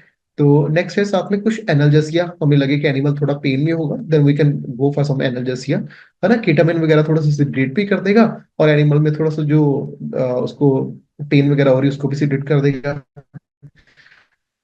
नसेड्स वगैरह हम नॉर्मल जो हमारे नॉन स्टेरॉयडल ड्रग्स हैं वो इसमें यूज नहीं कर सकते, बिकॉज उसके केसेस में क्या हो सकता है, अगर हम नसेड देंगे तो हमारे एक तो एनिमल को ट्रॉमा है तो हमें पता नहीं है कि हाइपर वोलेमिक शॉक है या हाइपोवोलेमिक शॉक है, तो कौन सा शॉक है वो हमें क्लियर नहीं है। तो इसलिए हम अपने नसेड्स वगैरह नहीं दे सकते, बिकॉज नसेड हाइपर परफ्यूजन को मतलब हाइपोवोलेमिक शॉक को और प्रमोट कर देगा। तो NSAIDs are never given in the case of trauma और shock, because it can affect our kidneys और लिवर। ठीक है जी। नेक्स्ट है हमारा कि इसमें कौन कौन सोल्यूशन है, वही है कि अगर वो टेम्परेचर वगैरह नॉर्मल है तो हम अपने हाइपो ऑस्मेटिक वाले कर सकते हैं, नहीं तो हाइपर ऑस्मेटिक वाले करेंगे अगर हाइपोग्लाइसेमिया वगैरह नहीं है। अगर वुंड वगैरह है तो एंटीबायोटिक्स वगैरह साथ में लगेंगे। जो अगर फ्रैक्चर है उसको सही करेंगे, वुंड सही करेंगे, ये सब चीजें हैं। ये उसकी बाइट थी, तो कुछ उसको बस उसको हॉस्पिटल करके और जो उसकी वुंड्स वगैरह उसको सही कर दिया। ये this are not very important, don't worry about it. बस ये तरीके हैं कि लेटर से अगर डॉग को बाहर से कोई इंजरी है तो हम बाहर से उसका ऑपरेशन कर देंगे, जैसे कि बाइट वुंड है, कुछ ज्यादा उसने कर दिया तो कुछ कर देंगे, मैनेज कर देंगे। सेप्सिस है ना, वुंड कर ज्यादा की डायफ्रागमेटिक हर्निया है वो सही कर देंगे, हेमरेज उसको सही कर देंगे। एक्सप्लोरेट थ्रोक्कोटॉमी में क्या करेंगे, उसमें जब थॉरैक्स रीजन में कोई दिक्कतें हैं, चेस्ट की वुंड्स हैं, बाइट है ना, हेमरेजेस है, उसके केसेस में कर देंगे। वुंड को कैसे करेंगे सही, वो हमने ऑलरेडी सर्जरी में अच्छे से पढ़ा हुआ था। 3 स्टेजेस ऑफ वुंड कैसे सही होती है ना, उसमें ये आता है कि फ्लश करेंगे, एक्सप्लोर करेंगे, जो थोड़ा सा डेड मासेस को साइड करेंगे, बाकी को हम प्रॉपरली बैंडेज करके क्लोज कर देंगे वुंड को, ताकि वो वुंड में और बैक्टीरियल इन्फेक्शन ना हो जाएंगे। अगर ऑर्थोपेडिक कोई सर्जरी है, लेटा से कुछ कोई बोन वगैरह फ्रैक्चर हो गया, then will go for the orthopaedic surgeries, जिसमें हम कुछ स्प्लिंटिंग वगैरह कर सकते हैं, राइट। ये जनरल सी बातें हैं, कुछ ज्यादा नहीं है इसमें। फ्रैक्चर्स अगर जिसको सर्जरी की जरूरत है, उसमें हम अपने कुछ जो पर्टिकुलर फ्रैक्चर्स है उसको सही कर सकते हैं उसके हिसाब से।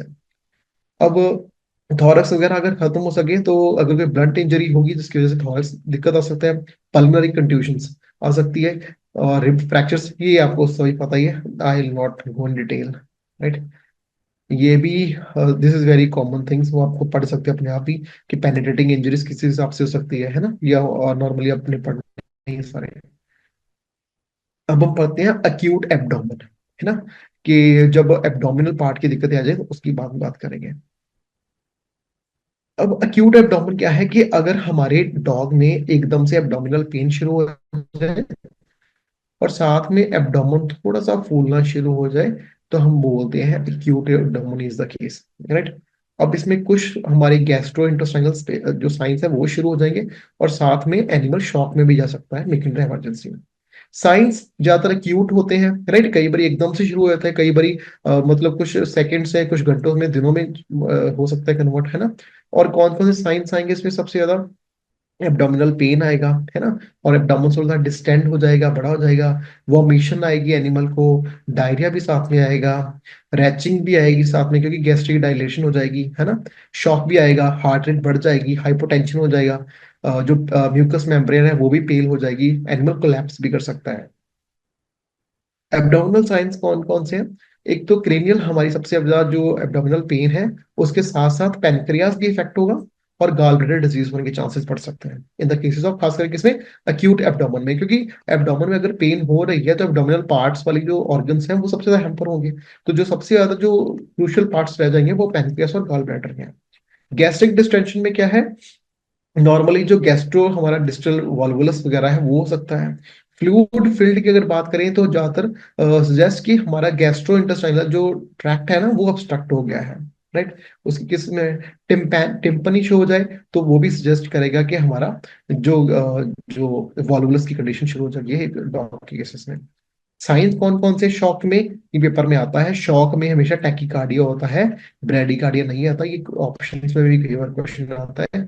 तो शॉक से जो जो साइंस आएंगे टैकीकार्डिया आएगा, है ना, और हाइपोटेंशन आएगा, ठीक है, और हमारी जो म्यूकस मेम्ब्रेन है वो अलग अलग हो सकती है, that is not the permanent के पेल रहेगी या सोनोटिक रहेगी या वो ज्यादा रेडिश हो जाएगी, वो नहीं होगी। और साथ में इसकी जो एक्सट्रीमिटी होगी ना, बॉडी के अलग अलग पार्ट्स, एक्सट्रीमिटीज होंगी, लेग्स होंगी, या उसकी टेल होगी, या उसके मतलब फोर लिम्स होगी, हाइड लिम्स होगी, है ना, वो सारी एक्सट्रीमिटी सारी कूल डाउन हो जाएगी, टेम्परेचर बड़ा ड्रॉप कर जाएगा, राइट। डिफरेंशियल डायग्नोसिस कैसे कर सकते हैं, अब पेन हो रही है एब्डोमेन में, है ना, एब्डोमेन में पेन हो रही है, तो मतलब जाहिर सी बात है कि एब्डोमेन में और भी हमारी इंटेस्टाइन्स वगैरह भी हैं, तो डिफरेंशियल डायग्नोसिस वगैरह वॉल्वुलस वगैरह से उससे भी हमें देखना पड़ेगा। सेप्टिक कोई एफिशिएंट तो नहीं आएगी, पैनक्रियास की कोई दिक्कत ही नहीं आएगी, pyometra in the case of females, pyometra होगा तो उसके केसेस में एब्डोमिनल पेन होती है, तो इससे भी हम डिफरेंशियल डायग्नोसिस करेंगे।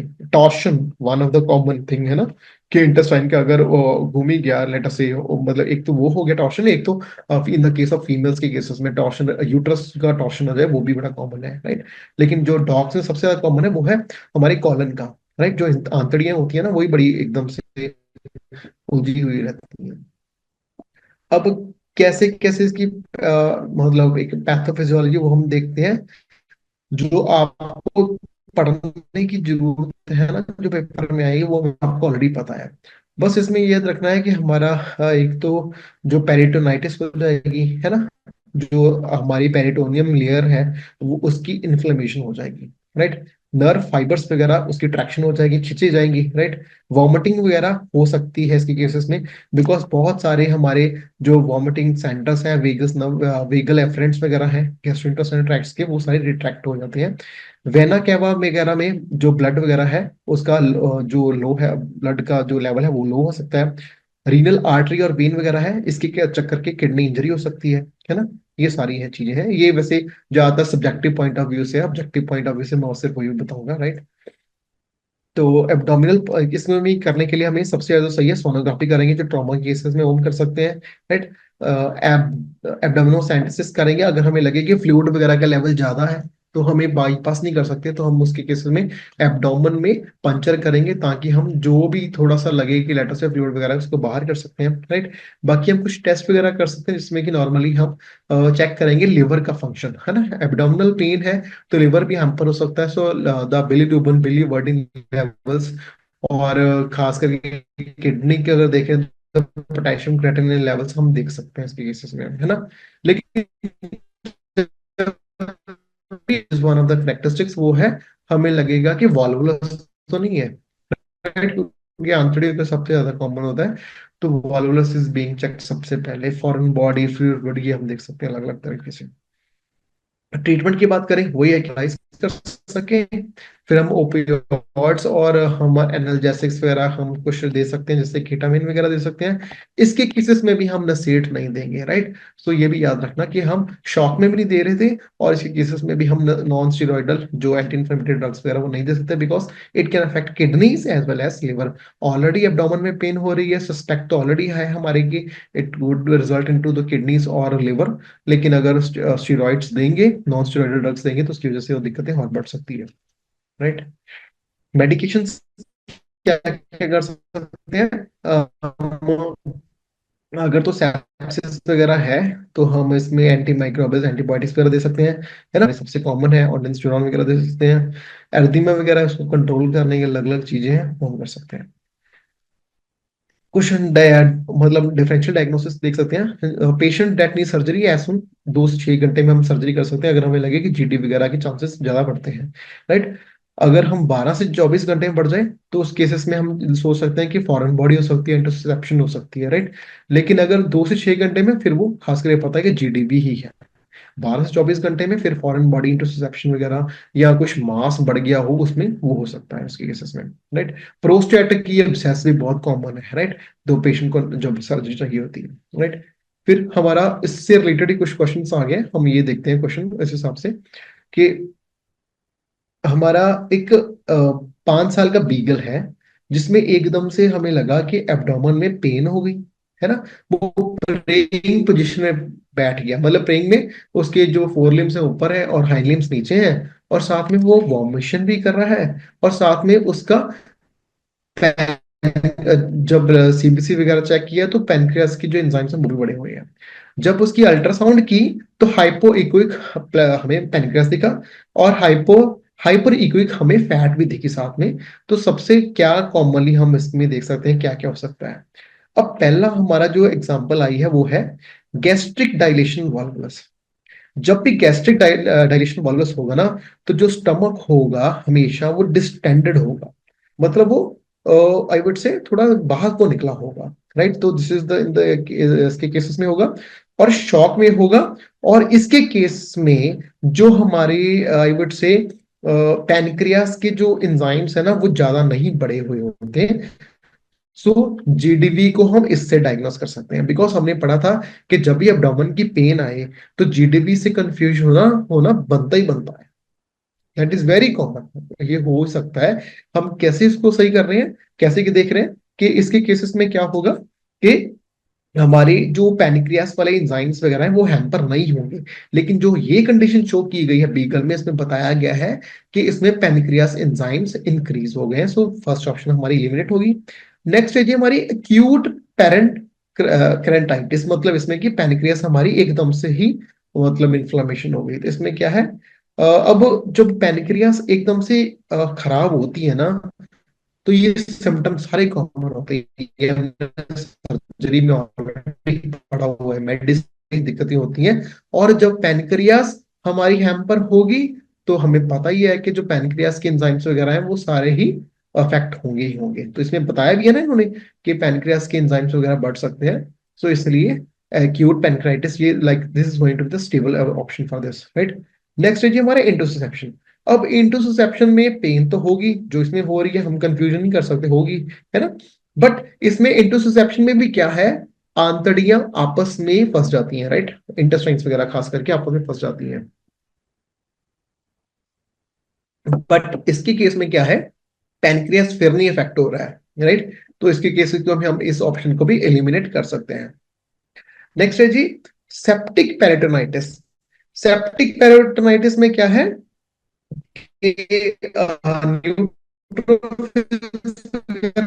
बढ़ेंगे, है ना, लेकिन पेरिटोनियम गैस में इफेक्ट नहीं आएगा। सो इसमें जो सबसे ज्यादा इजीली अब ऑप्शन बनती है ये पैनक्रियास वाली ही बनती है, एक्यूट पैनक्रियाटाइटिस की। अगर ये लेट अस से, अब ये भी हो सकता है कि हमारे पास क्वेश्चन आ जाता सारा सेम, अब इसमें ये लिखाना होता could you कि please repeat pancreas, septic peritonitis?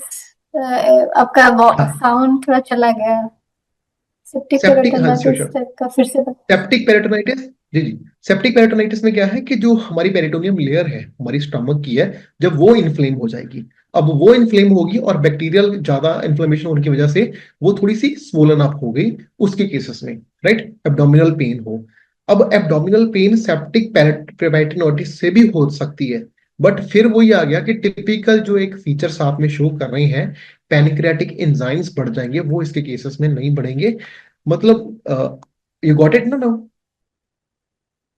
अब इसमें सिर्फ ये है, Yes. अगर थोड़ा सा हम फ्लिप कर दें क्वेश्चन को, लेट अस से सारा क्वेश्चन सेम हो, सडन एब्डोमिनल पेन है, प्रे पोजीशन है, वॉमिशन है है ना, सिर्फ हम इसमें ये लिमिट कर दें कि सिर्फ पेनक्रियाटिक एंजाइम्स नहीं बढ़े हैं, तो फिर क्या ऑप्शन हो सकती है? देन हमारी जो ऑप्शंस हो सकती है इसके केसेस में है, वो खास करके जीडीबी पे भी हम जा सकते हैं इसके केसेस में, राइट, फिर हम जीडीबी कर सकते हैं इसके केसेस में। बट इसमें सबसे ज्यादा कॉमन ये है कि पैनक्रियास जब होगी तो पैनक्रियाटिस आएगी, राइट।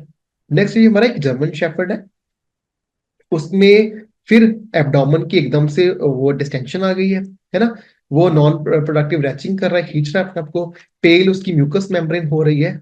तो सबसे पहला टेस्ट हम क्या करेंगे? ठीक है, सिंपल सा एक डॉग है, उसमें सिर्फ इसको एब्डोमेन की डिस्टेंशन हो गई, ये नहीं कुछ शो किया है कि उसको पेन है कि नहीं है, राइट। ये हमारे लिए एक इंपॉर्टेंट एस्पेक्ट है जब हम डिस्कस करेंगे इसको।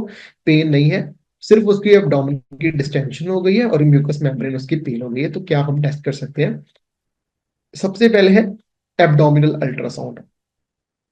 एब्डोमिनल अल्ट्रासाउंड में क्या है, इसमें हम क्या कर सकते हैं, अल्ट्रासोनोग्राफी में क्या करेंगे, इसको देख सकते हैं क्या क्या ऑर्गन्स अफेक्टेड है, लेकिन ये ऑप्शन हो सकती है, मतलब अल्ट्रासोनोग्राफी से भी हमें पता लग सकता है एनिमल में दिक्कत क्या है, लेकिन सिर्फ एब्डोमिनल वाला पार्ट शो ही होगा, जो म्यूकस मेम्ब्रेन पेल शो हो रही है वो इसमें नहीं है, इसको हम ऑप्शन को रख सकते हैं। नेक्स्ट है ये हमारा लेटरल एब्डोमिनल रेडियोग्राफ, राइट। अब lateral abdominal radiograph is the correct option for this, क्योंकि अब क्या है, हमारा एनिमल जो एक तो उसको एब्डोमिनल डिस्टेंशन हो गई है ना, पेन तो उसमें है नहीं, पेन वगैरह होगी तो अल्ट्रासोनोग्राफी में हम पता चल जाना कोई ऑर्गन तो इधर उधर नहीं हुआ है। अब इसमें क्या है, अगर हम रेडियोग्राफ लेंगे तो रेडियोग्राफ में पता चल जाएगा कि कुछ साइंस वगैरह तो नहीं है, कुछ मतलब बबल साइंस वगैरह तो नहीं शो हो रहे हैं, वही शो होंगे ना रेडियोग्राफ में। तो रेडियोग्राफ में हम दे सकते हैं। नेक्स्ट है सीबीसी और केमिस्ट्री, इससे भी हमें कुछ चीजें क्लियर हो सकती हैं, बट ये थोड़ी हेल्पफुल होगी, मतलब अगर हम डायग्नोस पॉइंट ऑफ व्यू से बात करें तो डायग्नोस भी प्रॉपरली कर सकते हैं, सिर्फ ये थोड़ी हेल्पफुल रहेंगी। नेक्स्ट है ये एब्डोमिनोसेंटेसिस, इसमें क्या कर सकते हैं, जैसे हम उसमें पंचर करके एब्डोमेन का फ्लूइड वगैरह बाहर निकालेंगे। अब ये चीजें ज्यादातर बताई जाती हैं जब हमारे केसेस में पेरिटोनाइटिस होती है, हमें पता होता है कि यहाँ पर कुछ एफ्यूजन प्रेजेंट है, तभी हम करते हैं। एब्डोमिनोसेंटेसिस हम वैसे नहीं करते हैं। अब इसको कैसे कर सकते हैं, अगर हमें पता है कि वॉल्वुलस वगैरह है, वॉल्वुलस में कई बारी कुछ लीकेज हो सकती है फ्लूइड की, उसकी वजह से हम कर सकते हैं, वैसे हम नहीं कर सकते। नेक्स्ट ये हमारे पास एक कैट है, और कैट में क्या है, एकदम से उसको हाइंड लिम्ब का पैरालिसिस हो गया है ना, हाइंड लिम्ब उसकी पैरालिसिस हो गई है, और जो लिम्ब्स वगैरह हैं उसके ठंडे पड़ गए हैं, और उसके पेट में मतलब एब्डोमेन में पेन भी है ना, गैलप रिदम शो हो रही है, जब हम ऑस्कल्टेट करके देखा लंग्स को, उसको गैलप साउंड शो हो रही है। तो क्या कंडीशन हो सकती है? कैट में एकदम से हाइंड लिम्ब पैरालिसिस हो गई है, मतलब पीछे के पैर बिल्कुल बैठ गए हैं, पैर ठंडे भी हो गए हैं, और पेन भी शो कर रही है, और ऑस्कल्टेट करके देखा तो थोड़ी सी गैलपिंग रिदम शुरू हुई है। तो क्या हमारा ऑप्शन बन सकता है? ऑप्शन है हमारे पास urethral obstruction, hypertrophic cardiomyopathy with the saddle thrombus, FIP associated with the peritonitis, या पैनक्रेटिस। अब इसमें क्या है, सबसे पहले हम देखते हैं यूरेथ्रल ऑब्स्ट्रक्शन। यूरेथ्रल ऑब्स्ट्रक्शन में क्या है, इसमें एब्डोमिनल पेन आएगा। अभी पता है कि यूरेथ्रा में ऑब्स्ट्रक्शन हो तो पेन तो आएगा आएगा, लेकिन इसके केस में लिम्ब की पैरालिसिस नहीं आएगी। ठीक है, इसके इसमें लिम्ब की जो पैरालिसिस नहीं है कि पेन आएगी, राइट। बाकी सारी चीजें ठीक है, चलो कोल्ड लिम्ब भी हो सकता है, एब्डोमिनल पेन भी हो सकता है, गैलप भी हो सकता है, लेकिन पैरालिसिस नहीं आएगा। So very first option is wrong, right. Next है जी हमारा हाइपरट्रॉपिक cardiomyopathy with the saddle thrombus, है ना। अब इसमें क्या है कि एक्यूट अगर देखा जाए इसके केसेस में सैडल थ्रॉम्बस हमें पढ़ा नहीं है, हमारी मे बी नेक्स्ट जो हम पढ़ेंगे पीपीटी वगैरह उसमें आ जाए, या आपने और कोई आपकी हो इसमें हो गया हो। इसके केसेस में ये सारे साइंस आते हैं कार्डियोमायोपैथी के केसेस में। जब भी हाइपरट्रॉफिक कार्डियोमायोपैथी होती है ना इसके केसेस में, तो इसमें हमारे हाइंड लिम्ब की पैरालिसिस भी होती है, हमारे जो एक्सट्रीमिटीज हैं, लेग्स हैं, वो सारे ठंडे भी पड़ते हैं, गैलप रिदम भी आती है, राइट। और इसमें केसेस में पेन भी होती है। तो ये सारे सिम्टम इसके ही कार्डियोमायोपैथी के ही हैं, इसके हम इसमें रख सकते हैं।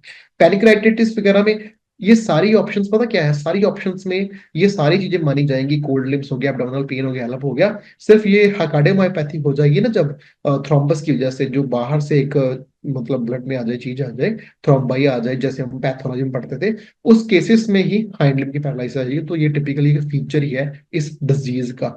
इनफैक्ट हम जेनेटिक डिसऑर्डर्स में आज ही एक पीपीटी आ गई जिसमें हम पढ़ने वाले हैं डायलेटेड कार्डियोमायोपैथी, उसमें हम इसको डिटेल में डिस्कस करेंगे। नेक्स्ट है हमारा abdominocentesis in the dogs reveals intracellular bacteria on the cytology, what's the next best step. अब हमें पता है कि हमने एक डॉग का एब्डिनोसेंटेसिस किया है ना। अब उससे पहले हमें पता चला कि जो इसमें बैक्टीरिया वगैरह काफी प्रेजेंट है। उसके बाद हम क्या कर सकते हैं, सबसे पहले पहला ऑप्शन है जी स्टार्ट स्टेरॉइड्स इमीडिएटली।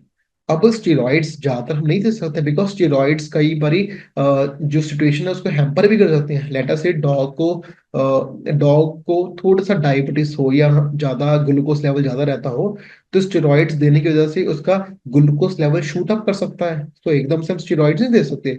नॉर्मली क्या लगता है कि बैक्टीरिया वगैरह ज्यादा हो गया है, तो इसको एकदम से इसकी इन्फ्लेमेशन कम करने के लिए हम स्टेरॉइड दे दें। लेकिन स्टेरॉइड्स हम इतनी जल्दी नहीं दे सकते, बिकॉज हो सकता है कि ब्लड ग्लूकोज वगैरह ज्यादा हो, बिकॉज यहाँ पर कुछ पेंशन नहीं है। सो स्टेरॉइड्स हम एकदम से शुरू नहीं कर सकते हैं।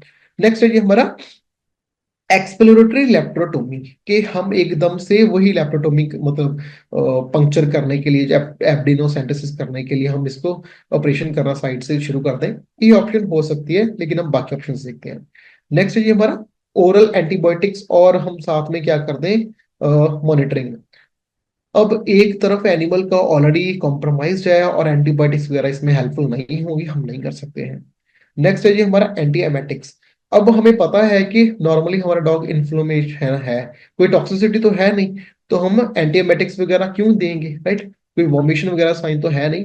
तो इसके केसेस में सबसे सुइटेबल यही बनता है कि हम लेप्रोटोमी करके उसके मतलब ट्रेकिया वगैरह से देख के पेरिटोनाइटिस मतलब जो सेप्सिस है, जो बैक्टीरियल की इन्फ्लेमेशन है, उसको सही करके, क्योंकि जब साइटोलॉजी में शो हो ही गया है कि बैक्टीरिया है, राइट, तो इन्फ्लेमेशन को दूर करने के लिए एब्डोमिनोसेंटेसिस तो करनी पड़ेगी, जिसकी वजह से हमें बाहर से सर्जरी करनी पड़ेगी, जिसको हम बोलते हैं exploratory laparotomy. This is the very general term to do outer surgery. तो उन्होंने एब्डोमिनोसेंटेसिस तो करना ही करना है, तो उसको ही एक टर्म दे दिया एक्सप्लोरेटरी लेप्रोटोमी, राइट। नेक्स्ट ये हमारा एक डॉग है, उसको एब्डोमेन में पेन हो रही है ना, और वो शो कर रहा है कि जैसे उसकी जो स्मॉल इंटेस्टाइन्स है ना, जैसे रेडियोग्राफ में हमने देखा कि जैसे एक शेप सी बनी पड़ी है, स्टैकिंग, मतलब इंटेस्टाइन एक दूसरे के ऊपर चढ़ी पड़ी है, राइट, मतलब tightly they are good packed और शेप बनी पड़ी है। और क्या हो सकता है, सर एक सिर्फ क्वेश्चन है हाँ जी हाँ जी बोलिए। इसमें, एंटीबायोटिक्स क्यों नहीं देंगे अगर बैक्टीरिया दिख रहा है एब्डोमिनोसेंटेसिस से, so why shouldn't we give antibiotics? हाँ, इसमें ये आप देखो, एब्डिनोसेंटेसिस हम तब करना शुरू किया है, नॉर्मल जब बैक्टीरिया होगा ना, बॉडी में इन्फ्लामेशन आएंगी, साइंस आएंगी। साइटोलॉजी में अगर हमें बैक्टीरिया देखना शुरू हो गया है, जब हमने सेल की स्टडी की है, उसमें अगर हमने बैक्टीरिया देना शुरू हो जगह है ना फ्लूइड में, तो सबसे बेस्ट ऑप्शन यही है कि हम उस सारी चीज को एब्स्ट्रॉक्ट ही कर दें, बाहर ही निकाल दें फ्लूइड को। जैसे मेस्टाइटिस हो गई एनिमल प्लेटस से, है ना, मेस्टाइटिस हो गई, और उसके थन में पस आ रही है, पस इन द सेंस के दूध उसका पूरा गाढ़ा हो गया है, सबसे पहले तरीका क्या होगा कि हमने जो अंदर पस पड़ी है ना, दूध पड़ा है उसके उसके पेट में, उसको फ्लश आउट करें। ट्रीटमेंट साथ में चलेगा, एंटीबायोटिक्स चलेगा, लेकिन the first line of treatment will be, हम फार्मर को एडवाइस करेंगे आप जितना ज्यादा एनिमल का टीट को खाली कर सकते हो दिन में वो करो सबसे पहले, राइट। इसके केसेस में वही आ गया कि अगर हमें साइटोलॉजी में शो हो गया है और हमने ऑलरेडी पंचर किया हुआ है डॉग में, क्योंकि इनमें किया हुआ है ना, एब्डिनोसेंटेसिस ऑलरेडी की हुई है, तो सबसे बेस्ट तरीका यही है कि लेप्रोटोमी करके हम बाहर वो निकाल दें सारा इस केसेस में। एंटीबायोटिक्स वगैरह, मॉनिटरिंग वगैरह इसमें चलता रहेगा, एंटीबायोटिक्स वगैरह चलता रहेगा साथ में, वो सेकेंडरी इन्फेक्शन को सही करने के लिए, लेकिन the very first fix laparotomy हम इसमें करेंगे। हम इसको डिस्कस कर रहे थे कि एनिमल को एब्डोमिनल पेन हो रही थी और उसके जो आंतड़ियां हैं वो स्टैकअप हो गई हैं, और हमें और रेडियोग्राफ में हमें दिखा है कि आंतड़े एक दूसरे के ऊपर चढ़ी हो रही हैं। तो क्या सबसे ज्यादा डायग्नोस हो सकता है? पहला ऑप्शन है हमारा जी, लीनियर फॉरेन बॉडी, के कोई फॉरेन बॉडी आ गई और उसने आंतड़ियों के ऊपर बैठ गई, जिसकी वजह से आंतड़ियां एक दूसरे से प्रेसअप हो गई। पहली ऑप्शन ये है। नेक्स्ट है जी अडाइनिक इलियस, जो इलियस है वो मुड़ गया प्रॉपरली। नेक्स्ट है जी मैकेनिकल इंटेस्टाइन ऑब्स्ट्रक्शन, मतलब इंटेस्टाइन की ऑब्स्ट्रक्शन हो गई। नेक्स्ट है जी गैस्ट्राइटिस, जो पेट की दिक्कतें आ गई, राइट। अब सबसे पहली जो ऑप्शन है हमारे पास वो है लीनियर बॉडी, जो लीनियर बॉडी उसके ऊपर आगे बैठ गई। अब इसमें क्या है कि लीनियर बॉडी जब भी बैठती है ना, ये हमने बुक्स में भी काफी बार पढ़ा है कि linear body when ever get into the body, इसमें जो है प्लाइकेशंस बनती है, मतलब लूप्स नहीं बनती। इंटेस्टाइन की यहाँ पर लूप्स बन रही है ना, इसमें प्लाइकेशंस बनेगी, मतलब वो सीधी बैठेगी तो प्लाइकेशन ऐसे लगेंगे, लाइंस ड्रॉ हुई पड़ी हैं, वो शो होगी इन दिस केस। लेकिन जब लूप्स होंगे तो लीनियर बॉडी नहीं होगी इसमें केसेस में। नेक्स्ट है जी हमारा अडायनिक इलियस। अडायनिक इलियस इसमें क्या है, इसमें लूप नहीं शो होंगे, इसमें डायलेटेशन जो है वो नॉर्मली शो होगी, राइट। इलियस में क्या है, जो हमारा इलियम पार्ट होगा ना इंटेस्टाइन का, वो मुड़ जाता है, राइट। और जब वो मुड़ेगा ना, वो सारी जो इंटेस्टाइन है वो सारी डिस्टेंडेड हो जाएगी, तो वो सीधा हो जाएगा, राइट। नेक्स्ट है जी हमारा मैकेनिकल इंटेस्टाइन ऑब्स्ट्रक्शन। अब मैकेनिकल इंटेस्टाइन ऑब्स्ट्रक्शन कोई भी हो सकती है, अगर जब भी कोई थोड़ी सी इंटेस्टाइन में कोई लेटर से ऑब्स्ट्रक्शन आई, तो वो सारी इंटेस्टाइन मतलब इकट्ठी हो जाती है। जैसे कि हम इंटेस्टाइन में देखते हैं ना कि इंटेस्टाइन एक दूसरे के ऊपर चढ़ जाती है, लेकिन सबसे पहला स्टेप क्या है कि एकदम से जब ऑब्स्ट्रक्शन आएगी वो इकट्ठी हो जाएगी, तो वो रिंग्स बन जाएंगी। तो this can be the possible answer, right. Gastritis में क्या है, गैस्ट्राइटिस में हम पेट की बात कर रहे हैं, तो this is like A broader term. Gastritis तो ब्रॉडर टर्म आ गया ना कि सारा पेट की ही इन्फ्लामेशन हो गई, है ना, लेकिन हम इसमें स्पेसिफिकली बात करें स्मॉल इंटेस्टाइन की। सो the correct answer which go with the flow is like mechanical intestine obstruction, right. ये क्वेश्चन थोड़ा सा डिफिकल्ट इसलिए है बिकॉज हमने इसके लिए हमें पढ़ा होना चाहिए कि हमने लीनियर बॉडी जब हमने पढ़ी हो कि जब भी लीनियर बॉडी की ऑब्स्ट्रक्शन हो तो कभी भी लूप्स नहीं बनती, वो प्लाइकेशंस बनती हैं, इसलिए ये थोड़ा सा डिफरेंट है उससे बाकी क्वेश्चन के हिसाब से।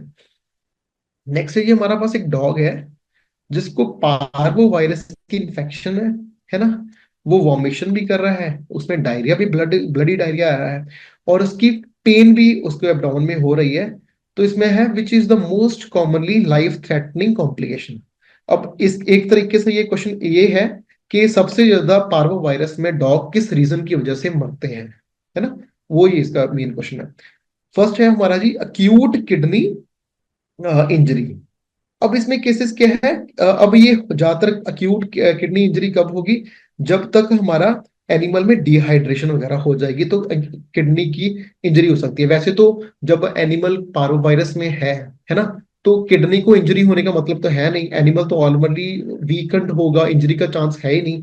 किडनी का जो इसमें दिक्कत होने की चांसेस बहुत कम है, बिकॉज हमने पता है कि जैसे हमने ये चीजें आ गई हमारे पास, तो सबसे पहले हम आईवी इन्फ्लेमेशन शुरू कर देते हैं, आईवी फ्लूइड वगैरह, तो डिहाइड्रेशन वगैरह आएगी नहीं, तो इसकी वजह से किडनी पे भी ये जोर नहीं जाएगा। Next is sepsis due to bacterial translocation. अब इसमें क्या है, सबसे जो हमें पता है कि हम आईवी फ्लूइड भी जो पारोवायरस में करते हैं इसलिए करते हैं कि टॉक्सिन्स वगैरह बाहर निकल जाए, सारी चीजें हैं जो बाहर निकल जाए, है ना। तो अगर वो बाहर नहीं निकलेंगी तो उसकी वजह से सेकेंडरी बैक्टीरियल इन्फेक्शन होगी, जिसकी वजह से दिक्कतें होंगी। तो ये बनता है क्वेश्चन, मतलब ये ऑप्शन काफी कंफर्म बनता है, मतलब एज कंपेयर टू बाकी ऑप्शन हम देखते हैं, लेकिन ये ऑप्शन सही बनता है। बिकॉज अगर हम आईवी फ्लूइड इंजेक्टेबल नहीं देंगे तो बैक्टीरिया वगैरह वहां पर ही रोटेट करता रहेगा, वो बाहर जाएगा ही नहीं, जिसकी वजह से दिक्कत हो सकती है कि एनिमल मर जाए, right. Animal can die because of the parvovirus, क्योंकि इसमें क्या है कि बैक्टीरिया जो सेकेंडरी बैक्टीरियल इन्फेक्शन है वो सही नहीं हो रही। नेक्स्ट ऑप्शन है हमारी लिवर फेलियर। अब इसमें लिवर का तो कोई मतलब बनता ही नहीं है इसके केसेस में, बिकॉज खास करके हमने देखा है कि जब भी पारोवायरस हो, अगर हम उसकी सीबीसी भी करा लेना तो ओटीपीटी लेवल्स नहीं इतने बड़े या कम हुए होते हैं, राइट, बिकॉज ये बाहर से ही रह जाती है ऊपर से। नेक्स्ट जी यूरिनरी ऑब्स्ट्रक्शन। अब पार्वो वायरस में कभी ये तो हाँ, है ही नहीं कि यूरिनरी ऑब्स्ट्रक्शन हो, इसमें इनफैक्ट इसमें तो डायरिया इतना लग जाता है कि मतलब ये ऐसी दिक्कतों की वजह से कभी डॉग नहीं मरेगा। तो इसके केसेस में जो कंफ्यूजन बनती है, जो लिवर फेलियर है वो भी हम इसको एलिमिनेट कर देंगे, यूरिनरी ऑब्स्ट्रक्शन को भी एलिमिनेट कर देंगे, क्योंकि डायरिया वगैरह तो ये फ्रीली पास आउट हो रहा है। दो ऑप्शन ही बचते हैं हमारे पास, किडनी इंजरी या sepsis due to bacterial translocation. अब इसमें से बेस्ट ऑप्शन क्या बनता है हमारे लिए? जो सेप्सिस है, जो बैक्टीरियल ओवरलोड बन जाएगा जिसकी वजह से, बिकॉज खास करके पार्वो वायरस जो है ना, पार्वो वायरस में कभी भी एनिमल पार्वो वायरस की वजह से नहीं मरता, हमेशा पार्वो वायरस की वजह से जो दिक्कतें आई हैं उसकी वजह से जो बैक्टीरियल सेकेंडरी बैक्टीरियल इन्फेक्शन आती है उसकी वजह से मरता है। तो this can be the probable answer of sepsis वाला जो है। नेक्स्ट है ये हमारा सीजर्स। डॉग्स में हमने बहुत बार देखा है कि लेटा से हाइपोवोलेमिया हो गया, शॉक हो गया, राइट। तो इसके केसेस में बहुत बार सीजर्स वगैरह एनिमल में देखे गए हैं। कौन कौन सी टाइप पे देखे गए वो हम डिस्कस करते हैं इसके केसेस में।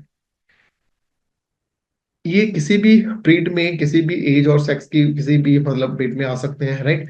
नॉर्मली जो है जो हमने देखा सीजर आते हैं ज्यादातर हमारे जब एनिमल में हाइपोग्लाइसीमिया हो, राइट। हाइपोग्लाइसीमिया हो, ब्लड का लेवल मतलब ग्लूकोज का लेवल कम हो गया, उसके केसेस में होते हैं, राइट। जो खास करके एनिमल्स जो है लेटा से क्या अफेक्टेड होते हैं कुछ हॉन्टेड डिजीजेस की वजह से, जैसे लेटा से हार्ट फेलियर में, राइट, या स्ट्रेस कंडीशन केसेस में होते हैं। कौन कौन सी ब्रीड्स हैं ज्यादातर अफेक्ट होती हैं? ज्यादातर हमारी जो है स्मॉल ब्रीड्स, या जो यंग वंस हैं वो वाले अफेक्टेड होते हैं, जैसे 1 to 7 years वाले इडियोपैथिक एपिलेप्सी की वजह से। सम ब्रीड्स आर ओवर एस्टिमेटेड इसकी वजह से, जैसे कि हमारे यॉर्किस की बात करें, इसमें हाइपोग्लाइसीमिया होता है। बॉर्डर कुलिस में इडियोपैथिक एपिलेप्सी होती है। स्मॉल एनिमल्स में व्हाइट डॉग्स वगैरह इसमें ज्यादा अफेक्टेड होते हैं। लोकलाइजेशन में बात की जाए तो ये ओरिजिनेट्स होते हैं ब्रेन में खास करके, है ना। ब्रेन में होंगी तो उसकी वजह से ही दिक्कतें शुरू हो जाएंगी, बिकॉज सबसे पहले ब्रेन हैम्पर होगा।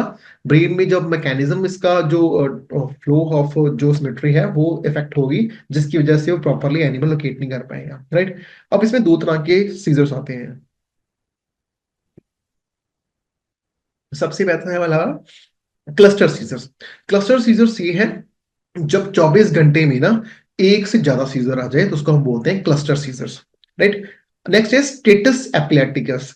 इस सीजर में क्या है, नॉर्मली जो 5 मिनट के लिए सीजर आता है और मतलब एकदम से एक सीजर नहीं आएगा, 4-5 सीजर इकट्ठे आ जाएंगे, राइट, एक टाइम में से, राइट। तो ये है स्टेटस एपिलेटिकस, राइट। क्वेश्चन ये भी क्वेश्चन में आता है, cluster seizures are mostly more than one seizure in 24 hours में, और स्टेटस एपिलेट्स में 5 मिनट्स में हमारे सीजर आते रहते हैं। डिफरेंशियल डायग्नोसिस देखा जाए तो पहला है इंट्राक्रेनियल कॉजेस। इसमें जब क्रेनियल की अगर देखी जाए तो सबसे पहले जो कॉजेज हैं जैसे कि एपिलेप्सी है, नियोप्लेशिया है, स्ट्रोक है, म्यूकस अंडर जो इन्फ्लेमेशन है वो है, कंजेनिटिकल डिफेक्ट है ना, और ट्रोमेटिक ब्रेन इंजरीज है उसकी वजह से। नेक्स्ट है हमारा एक्स्ट्रा क्रेनियल कॉजेस, जो क्रेनियल मतलब से अलग से बात करें, ब्रेन से अलग से, तो वो है हाइपोग्लाइसीमिया। हाइपोग्लाइसीमिया की वजह से बहुत सारी सीजर्स हैं इसकी वजह से आते हैं। हिपैटिक और यूरिनरिक एंजाइलोपैथी हो जाती है, सिस्टमिक हाइपोटेंशन हो जाती है, इलेक्ट्रोलाइट डिस्टर्बेंसेस हो जाती है, हाइपरथर्मिया और hypothermia is very common in this case, right.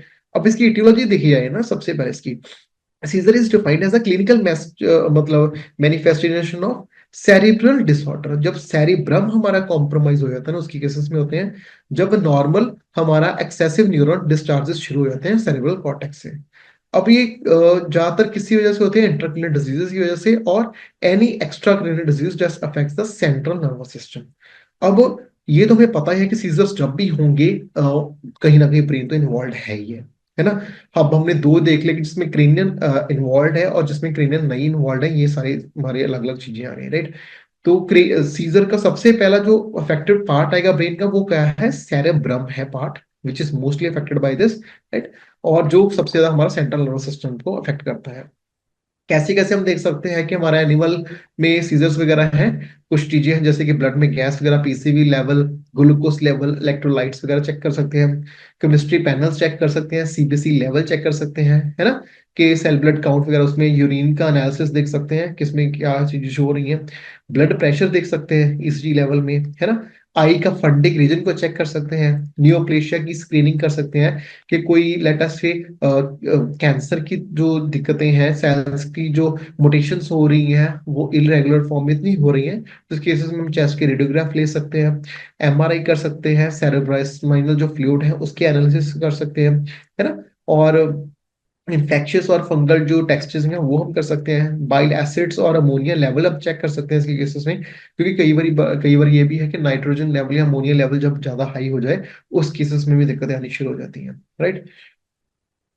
Dogs की ब्रीड्स की अगर बात करें तो यॉर्कीज जो है सबसे ज्यादा प्रोन होती है सीजर्स के लिए। तो हमें वो याद रखना है कि Yorkies are mostly affected in this case. ये है इसकी ईईजी इलेक्ट्रो जो हमारी ग्राफी शो हो रही है सीजर की, कि क्या क्या शो हो रहा है। जैसे आप देख सकते हो कि स्टेबलाइज चल रहा था, तो यहाँ पर आगे सीजर्स आ गया, यहाँ पर आप देख सकते हो ये चीजें शुरू हो गई हैं, राइट। और यहाँ पर भी चीजें शो कर सकते हैं, राइट।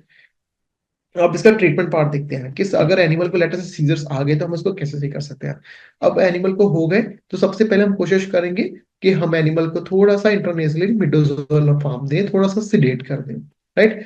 फिर हम उसको आईवी फ्लूइड की वजह से आईवी कैथेटर लगाएंगे ताकि हम डॉग को अपना मिडोजोल फार्म दे सकें आईवी फॉर्म में, राइट, ताकि वो मतलब थोड़ा सा रिलैक्स हो जाए, राइट। अगर हमारे पेशेंट में एक सीजर है तो नॉर्मली जो नर्वस साइंस है वो इतने नहीं शो होंगे, लेकिन हमें अच्छे से क्या देखना पड़ेगा हमारे डॉग को, क्योंकि कई बार क्या है कि जो जो हमारा ये ड्रग है ना, मिडाजोलोपाम है, right, because this is like a very strong anaesthesia point है। इसकी कैलकुलेशन वगैरह सही होनी चाहिए, अगर ये ज्यादा कम हो गया तो ये दिक्कतें कॉज कर सकता है, right. If the patient has a history of seizures, तो हमें देखना चाहिए कि एनिमल में अगर पहले भी सीजर्स आए हुए हैं तो हमें पता होना चाहिए कि उसको कौन सा ड्रग है जो उसके लिए सही है। कई बार होते हैं कई एनिमल कुछ पर्टिकुलर ड्रग्स से ही बहुत सेंसिटाइज होते हैं, जिसकी वजह से वो दिक्कत कॉज करता है, right. If the patient has the cluster seizures, then ये न्यूरोलॉजिकली नॉर्मल है, राइट। क्योंकि क्लस्टर सीजर्स ये है कई बार आ जाते हैं एनिमल को 24 घंटे में, कई बार दिक्कत की वजह से, कई बार शॉक की दिक्कत की वजह से, कई बार कुछ डिजीज की दिक्कत की वजह से हो सकते हैं। फिर इसके केसेस में है कि अगर हमारे जो पेशेंट को सीजर्स ज्यादा शुरू हो जाए, तो इसकी वजह से कई बार न्यूरोलॉजिकल स्टेटस में न्यूरोलॉजिकल दिक्कतें भी शुरू हो जाती हैं इसके केसेस में, राइट। अब ये है कि अब किसी एनिमल को कुशिंग डिजीज ऑलरेडी प्रेजेंट है, तो उस केसेस में क्या है कि जो इसका इंट्राक्रेनियल प्रेशर है वो बढ़ जाएगा, जिसकी वजह से हमें क्या करना पड़ेगा, हाइपरटोनिक सलाइन सोल्यूशन हम दे सकते हैं, जिसमें भी कि हम कंसंट्रेटेड सॉल्ट सोल्यूशन दे सकते हैं, जो इसमें यूज अप कर सकते हैं। इसमें अगर हमारा एनिमल का ऑलरेडी सोडियम लेवल्स ज्यादा है, राइट, तब नहीं दे सकते, बिकॉज अगर सोडियम लेवल ज्यादा है तो ऑलरेडी उसका ब्लड जो ऑलरेडी हाइपरटोनिक है ना, हाइपरटोनिक सोल्यूशन में ऑलरेडी हम हाइपरटोनिक सलाइन नहीं दे सकते हैं। नेक्स्ट है मैनिटोल, एक शुगर अल्कोहल है, वो दे सकते हैं इसके केसेस में। अगर कोई एक्स्ट्रा क्रिमिनल दिक्कतें आ रही हैं इसी केसेस में, फिर हम इसको यूज अप कर सकते हैं। मिडाजोलोपाम हम यूज कर सकते हैं हमारे पेशेंट में जिसमें कि क्लस्टर सीजर्स आ रही हैं या स्टेटस एप्लिकेटिव्स आ सकता है, राइट।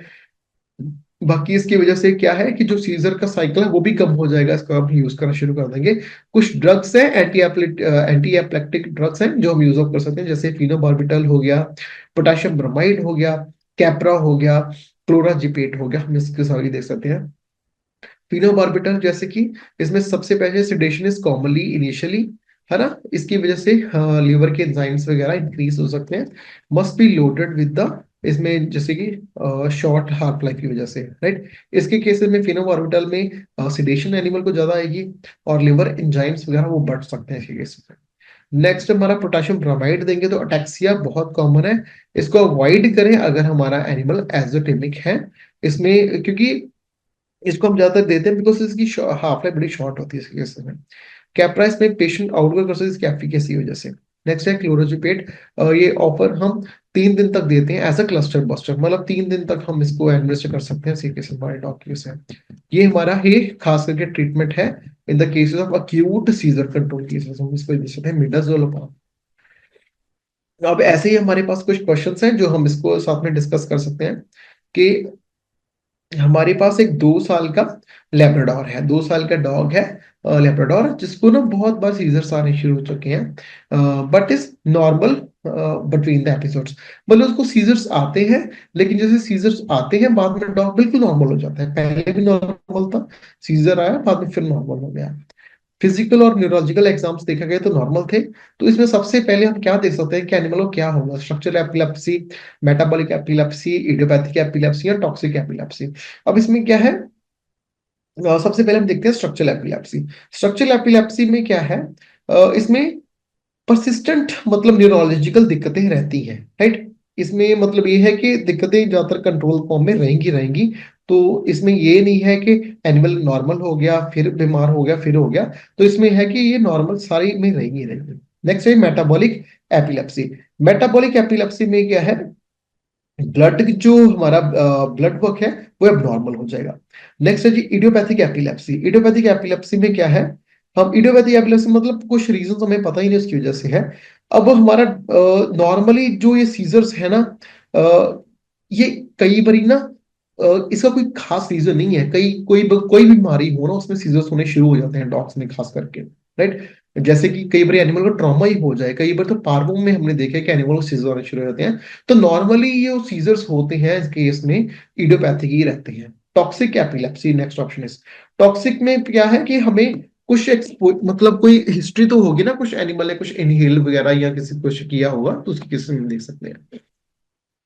नेक्स्ट है ये हमारे पास एक डॉग है जो सीजर शो कर रहा है, उसका ब्लड ग्लूकोज लेवल कम है, और जब उसका चेक किया गया तो इसमें क्या हो सकता है, मतलब पहले वाले क्वेश्चन वैसे क्वेश्चन है, बस इसमें क्या है कि सीजर आ रहे हैं उसका लेकिन ब्लड लेवल ग्लूकोज कम है। तो क्या क्या क्वेश्चन हो सकते हैं। पहला है हमारा जी इसमें हेपेटिक एंसेफेलोपैथी। अब इसमें क्या है कि जो पहली ऑप्शन है हमारी हेपेटिक एंसेफेलोपैथी में, इसमें अमोनिया लेवल ज्यादा हो जाता है, राइट। अमोनिया लेवल ज्यादा बढ़ जाएगा, लेकिन इसमें जो ग्लूकोज लेवल है वो कम नहीं होता है, नॉर्मल होता है। सिर्फ इसमें क्या है हमारा अमोनिया लेवल बढ़ जाता है। फिर है इंसुलोमा। इंसिलोमा इंसिलोमा में क्या है कि जो हाइपोग्लाइसीमिया भी रहता है और एनिमल को सीजर्स भी रहते हैं। तो इंसिलोमा में हम हो सकता है, बिकॉज इंसिलोमा में इंसुलिन जब ज्यादा हो जाएगा तो ब्लड का ग्लूकोज लेवल कम हो जाएगा। ब्लड का ग्लूकोज लेवल कम हो जाएगा तो एनिमल को शॉक लगेगा तो एनिमल में सीजर्स आएंगे। So this can be the reason. Next है जी हाइपोकैल्सीमिया। हाइपोकैल्सीमिया में क्या है, मोस्टली टेक्नी आएगी, सीजर्स वगैरह इतने नहीं आएंगे, राइट। नेक्स्ट है जी लेड टॉक्सिसिटी। लेड टॉक्सिसिटी में क्या है, ये बहुत ही रेयर, तो इन सभी में अगर देखा जाए तो high insulin is a very common concept for this. Next है जी which drug is the first line therapy for ongoing seizure. अगर लगे कि हमारे एनिमल डॉग में सीजर्स चल रहे हैं तो सबसे पहला हम ड्रग क्या देंगे अपने एनिमल को, कुछ हमारे क्वेश्चन हैं। सबसे पहला ऑप्शन है हमारे पास डाइजिपाम। डाइजिपाम हम तब देते हैं जब हमें लगा कि हमारे एनिमल की सीजर्स चल रहे हैं और साथ में हम नॉर्मल कंट्रोल फॉर्म में नहीं चल रहे हैं, राइट। ऑनगोइंग सीजर्स में हम इसको यूज अप नहीं कर सकते हैं। नेक्स्ट ऑप्शन है जी हमारा फिनोबार्बिटल। फिनोबार्बिटल सबसे पहली चॉइस होती है, ये कई बार टैबलेट्स फॉर्म में भी आती है जब भी ऑनगोइंग सीजर्स चल रहे हैं ना, उस केस में सबसे पहली ऑप्शन है हमारी फिनोबार्बिटोन या फिनोबार्बिटल वगैरह यूज आप कर सकते हैं। कई वैसे डाइजिपाम भी यूज कर सकते हैं, लेकिन जैसे ज्यादा मतलब शो अप करके फिर बैलेंस करके फिर शो अप करे उसमें डाइजिपाम है, लेकिन ऑनगोइंग में फार्माफेनोबार्बिटल है। नेक्स्ट है जी हमारा लेवी लेविट्रासिटम। लेविट्रासिटम क्या है, ये अच्छा है लेकिन ये फर्स्ट लाइन में यूज अप नहीं कर सकते। नेक्स्ट है हमारा प्रोटेक्शन ब्रोमाइड। ये हम this is not the like treatment part, ये as a secondary treatment part हम साथ में यूज अप कर सकते हैं, लेकिन this is not like a primary treatment part इसमें जब यूज अप कर सकते हैं, ठीक है। नेक्स्ट है ये हमारे पास एक कैट है, उसमें सीजर्स चल रहे हैं, उसकी म्यूकस मेम्ब्रेन भी पेल है, है ना, और उसका पीसीवी जो है पैक्ड सेल वैल्यू वो कम हो गया है, तो क्या हो सकता है एनिमल को, वो हम देखते हैं। एक कैट को सीजर्स चल रहे हैं, उसकी म्यूकस मेम्ब्रेन में पेन है ना, तो पेल पेल कलर की है, तो पीसीबी लेवल उसका कम है, तो क्या हो सकते हैं वो हम देखते हैं सबसे पहले।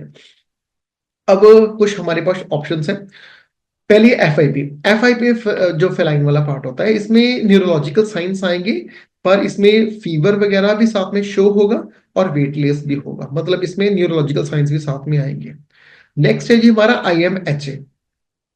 इसमें केसेस में क्या होगा कि हमारे एनिमल में एक तो हमारा लेवल जो है, ऑक्सीजन लेवल है वो कम होगा, अनीमिया भी आएगा, पीसीवी भी कम हो गई है ना, तो सीजर्स आएंगी इसके केसेस में। ठीक है, IMHA में। नेक्स्ट है हाइपोथायराइडिज्म, इसको भी एक्सप्लोर करते हैं, सेल्स में आया। हाइपोथायराइडिज्म में क्या होगा, सीजर्स नहीं आएंगे डॉग में, मतलब कैट में सीजर्स नहीं आएंगे इस केस में। हाइपरटेंशन में भी सीजर्स नहीं आते हैं, बिकॉज हाइपरटेंशन में मोस्टली हाइपोटेंशन जब सिचुएशन होगी तब सीजर्स आते हैं, कैट्स में हाइपरटेंशन में नहीं आते हैं। नेक्स्ट है जी, which of the following is a hallmark sign of the cluster seizure. वो हमने देख लिया कि जब सबसे पहले हमने डेफिनेशन पढ़ी थी कि जब 5 मिनट से ज्यादा हो तो इसमें ही केसेस में रहता है आंसर हमारा। नेक्स्ट है जी हमारा next question, best emergency drug for status epilepticus in the dogs cats. कि जैसे लगे कि हमारा कंटिन्यूस फॉर्म में चल रहे हैं तो हम क्या दे सकते हैं, तो कंटिन्यूस फॉर्म में रहेंगे कैट्स के केसेस में, तो हम इसके केसेस में हम क्या यूज कर सकते हैं, डाइजीपम यूज कर सकते हैं। But in the cases of seizures continue form में रहेंगे डॉग्स में, तो फिनोबार्बिटल हम यूज कर सकते हैं, राइट। नेक्स्ट है जी हमारा, हमारे पास एक डॉग है जिसको सीजर्स आ रहे हैं जब उसने आइवरमेक्टिन इंजेस्ट कर लिया। जो आइवरमेक्टिन हम नॉर्मली टेक्स वगैरह के लिए देते हैं, उसको सीजर्स आई जा रहे हैं जब उसने आइवरमेक्टिन ले लिया। तो कह रहे हैं कि which clinical sign supports ivermectin toxicity.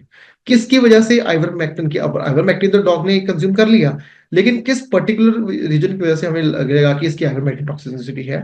तो इसकी कुछ ऑप्शन है। सबसे पहले है एक्सट्रीम हाइपोथर्मिया। एक्सट्रीम हाइपोथर्मिया इसमें केसेस में ये नहीं आ सकता, बिकॉज हाइपोथर्मिया शो होगा बट एक्सट्रीम फॉर्म में नहीं होगा, that is not the case. Next है जी dilated pupil ataxia in common. हाँ, this is very common.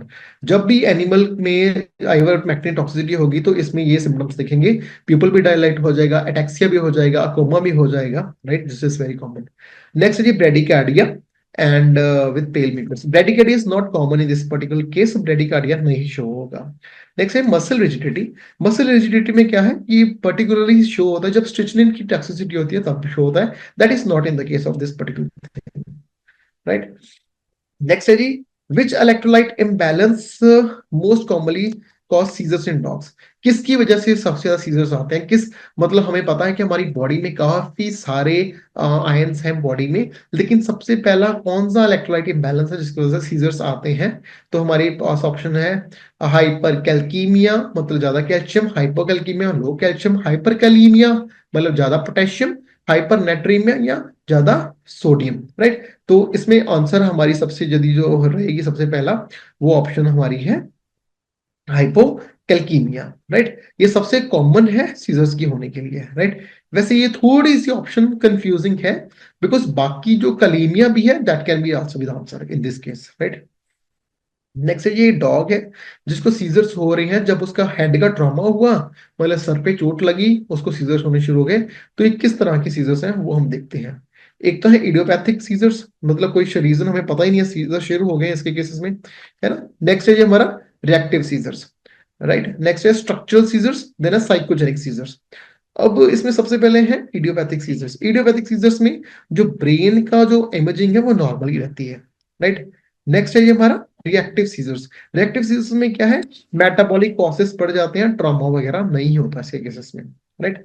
Next है स्ट्रक्चरल सीजर्स। स्ट्रक्चरल सीजर्स में ट्रॉमा होता है, ब्रेन का डैमेज होता है और स्ट्रक्चरल एपिलेप्सिस के चांसेस बढ़ जाते हैं इसके केसेस में, राइट। देन है साइकोजेनिक सीजर्स। साइकोजेनिक सीजर्स में क्या है, ये नॉर्मली डॉग्स के केसेस में नहीं फाइंड आउट ज्यादा हो गए, so this is not the common one, right. Next है जी, which is the diagnostic approach is most common for confirming the idiopathic epilepsy. मतलब में कौन सा सबसे सही अप्रोच रहेगी हमें पता करने के लिए कि हमारे डॉग में एपिलेप्सी है, तो क्या आंसर रहेगा। तो कुछ हमारे पास ऑप्शंस है। ये जो MRI, CSF, CBC हो गए, ये सारे टेस्ट ही है ना। मतलब इसमें एपिलेप्सी का क्या ही पता चलेगा MRI में, CSF में। So the correct option should be diagnosis of exclusion. मगर हम देखेंगे बाकी चीजें, एनिमल को कुछ अफेक्ट हो रहा है कि नहीं हो रहा है, बाकी चीजों को जो जो देख देख के एलिमिनेट करते रहेंगे। एलिमिनेट करते करते हम देखेंगे कि फाइनली क्या चीज हमारे डॉग में जब एक्सक्लूड करते रहेंगे ना, ये नहीं है, ये नहीं है, नहीं, ये नहीं है, तो फिर किसी चीज पे कंफर्म करेंगे। क्योंकि इडियोपैथिक क्या है, किसी भी रीजन की वजह से हो सकती है, ये कुछ प्रॉपर डायग्नोस नहीं है, ये किसी रीजन भी हो सकती है, right. So that's it for today's lecture. I thought कि मैं कुछ और भी इंक्लूड करूंगा, लेकिन थोड़ा सा ये लेंथी हो गया, थोड़ा सा बोरिंग भी है। बट ये क्वेश्चंस आते हैं पेपर में, तो इसलिए थोड़ा इसको टाइम देना जरूरी था। So that's it for today's lecture. I will see you my today's tomorrow class, right. Thank you.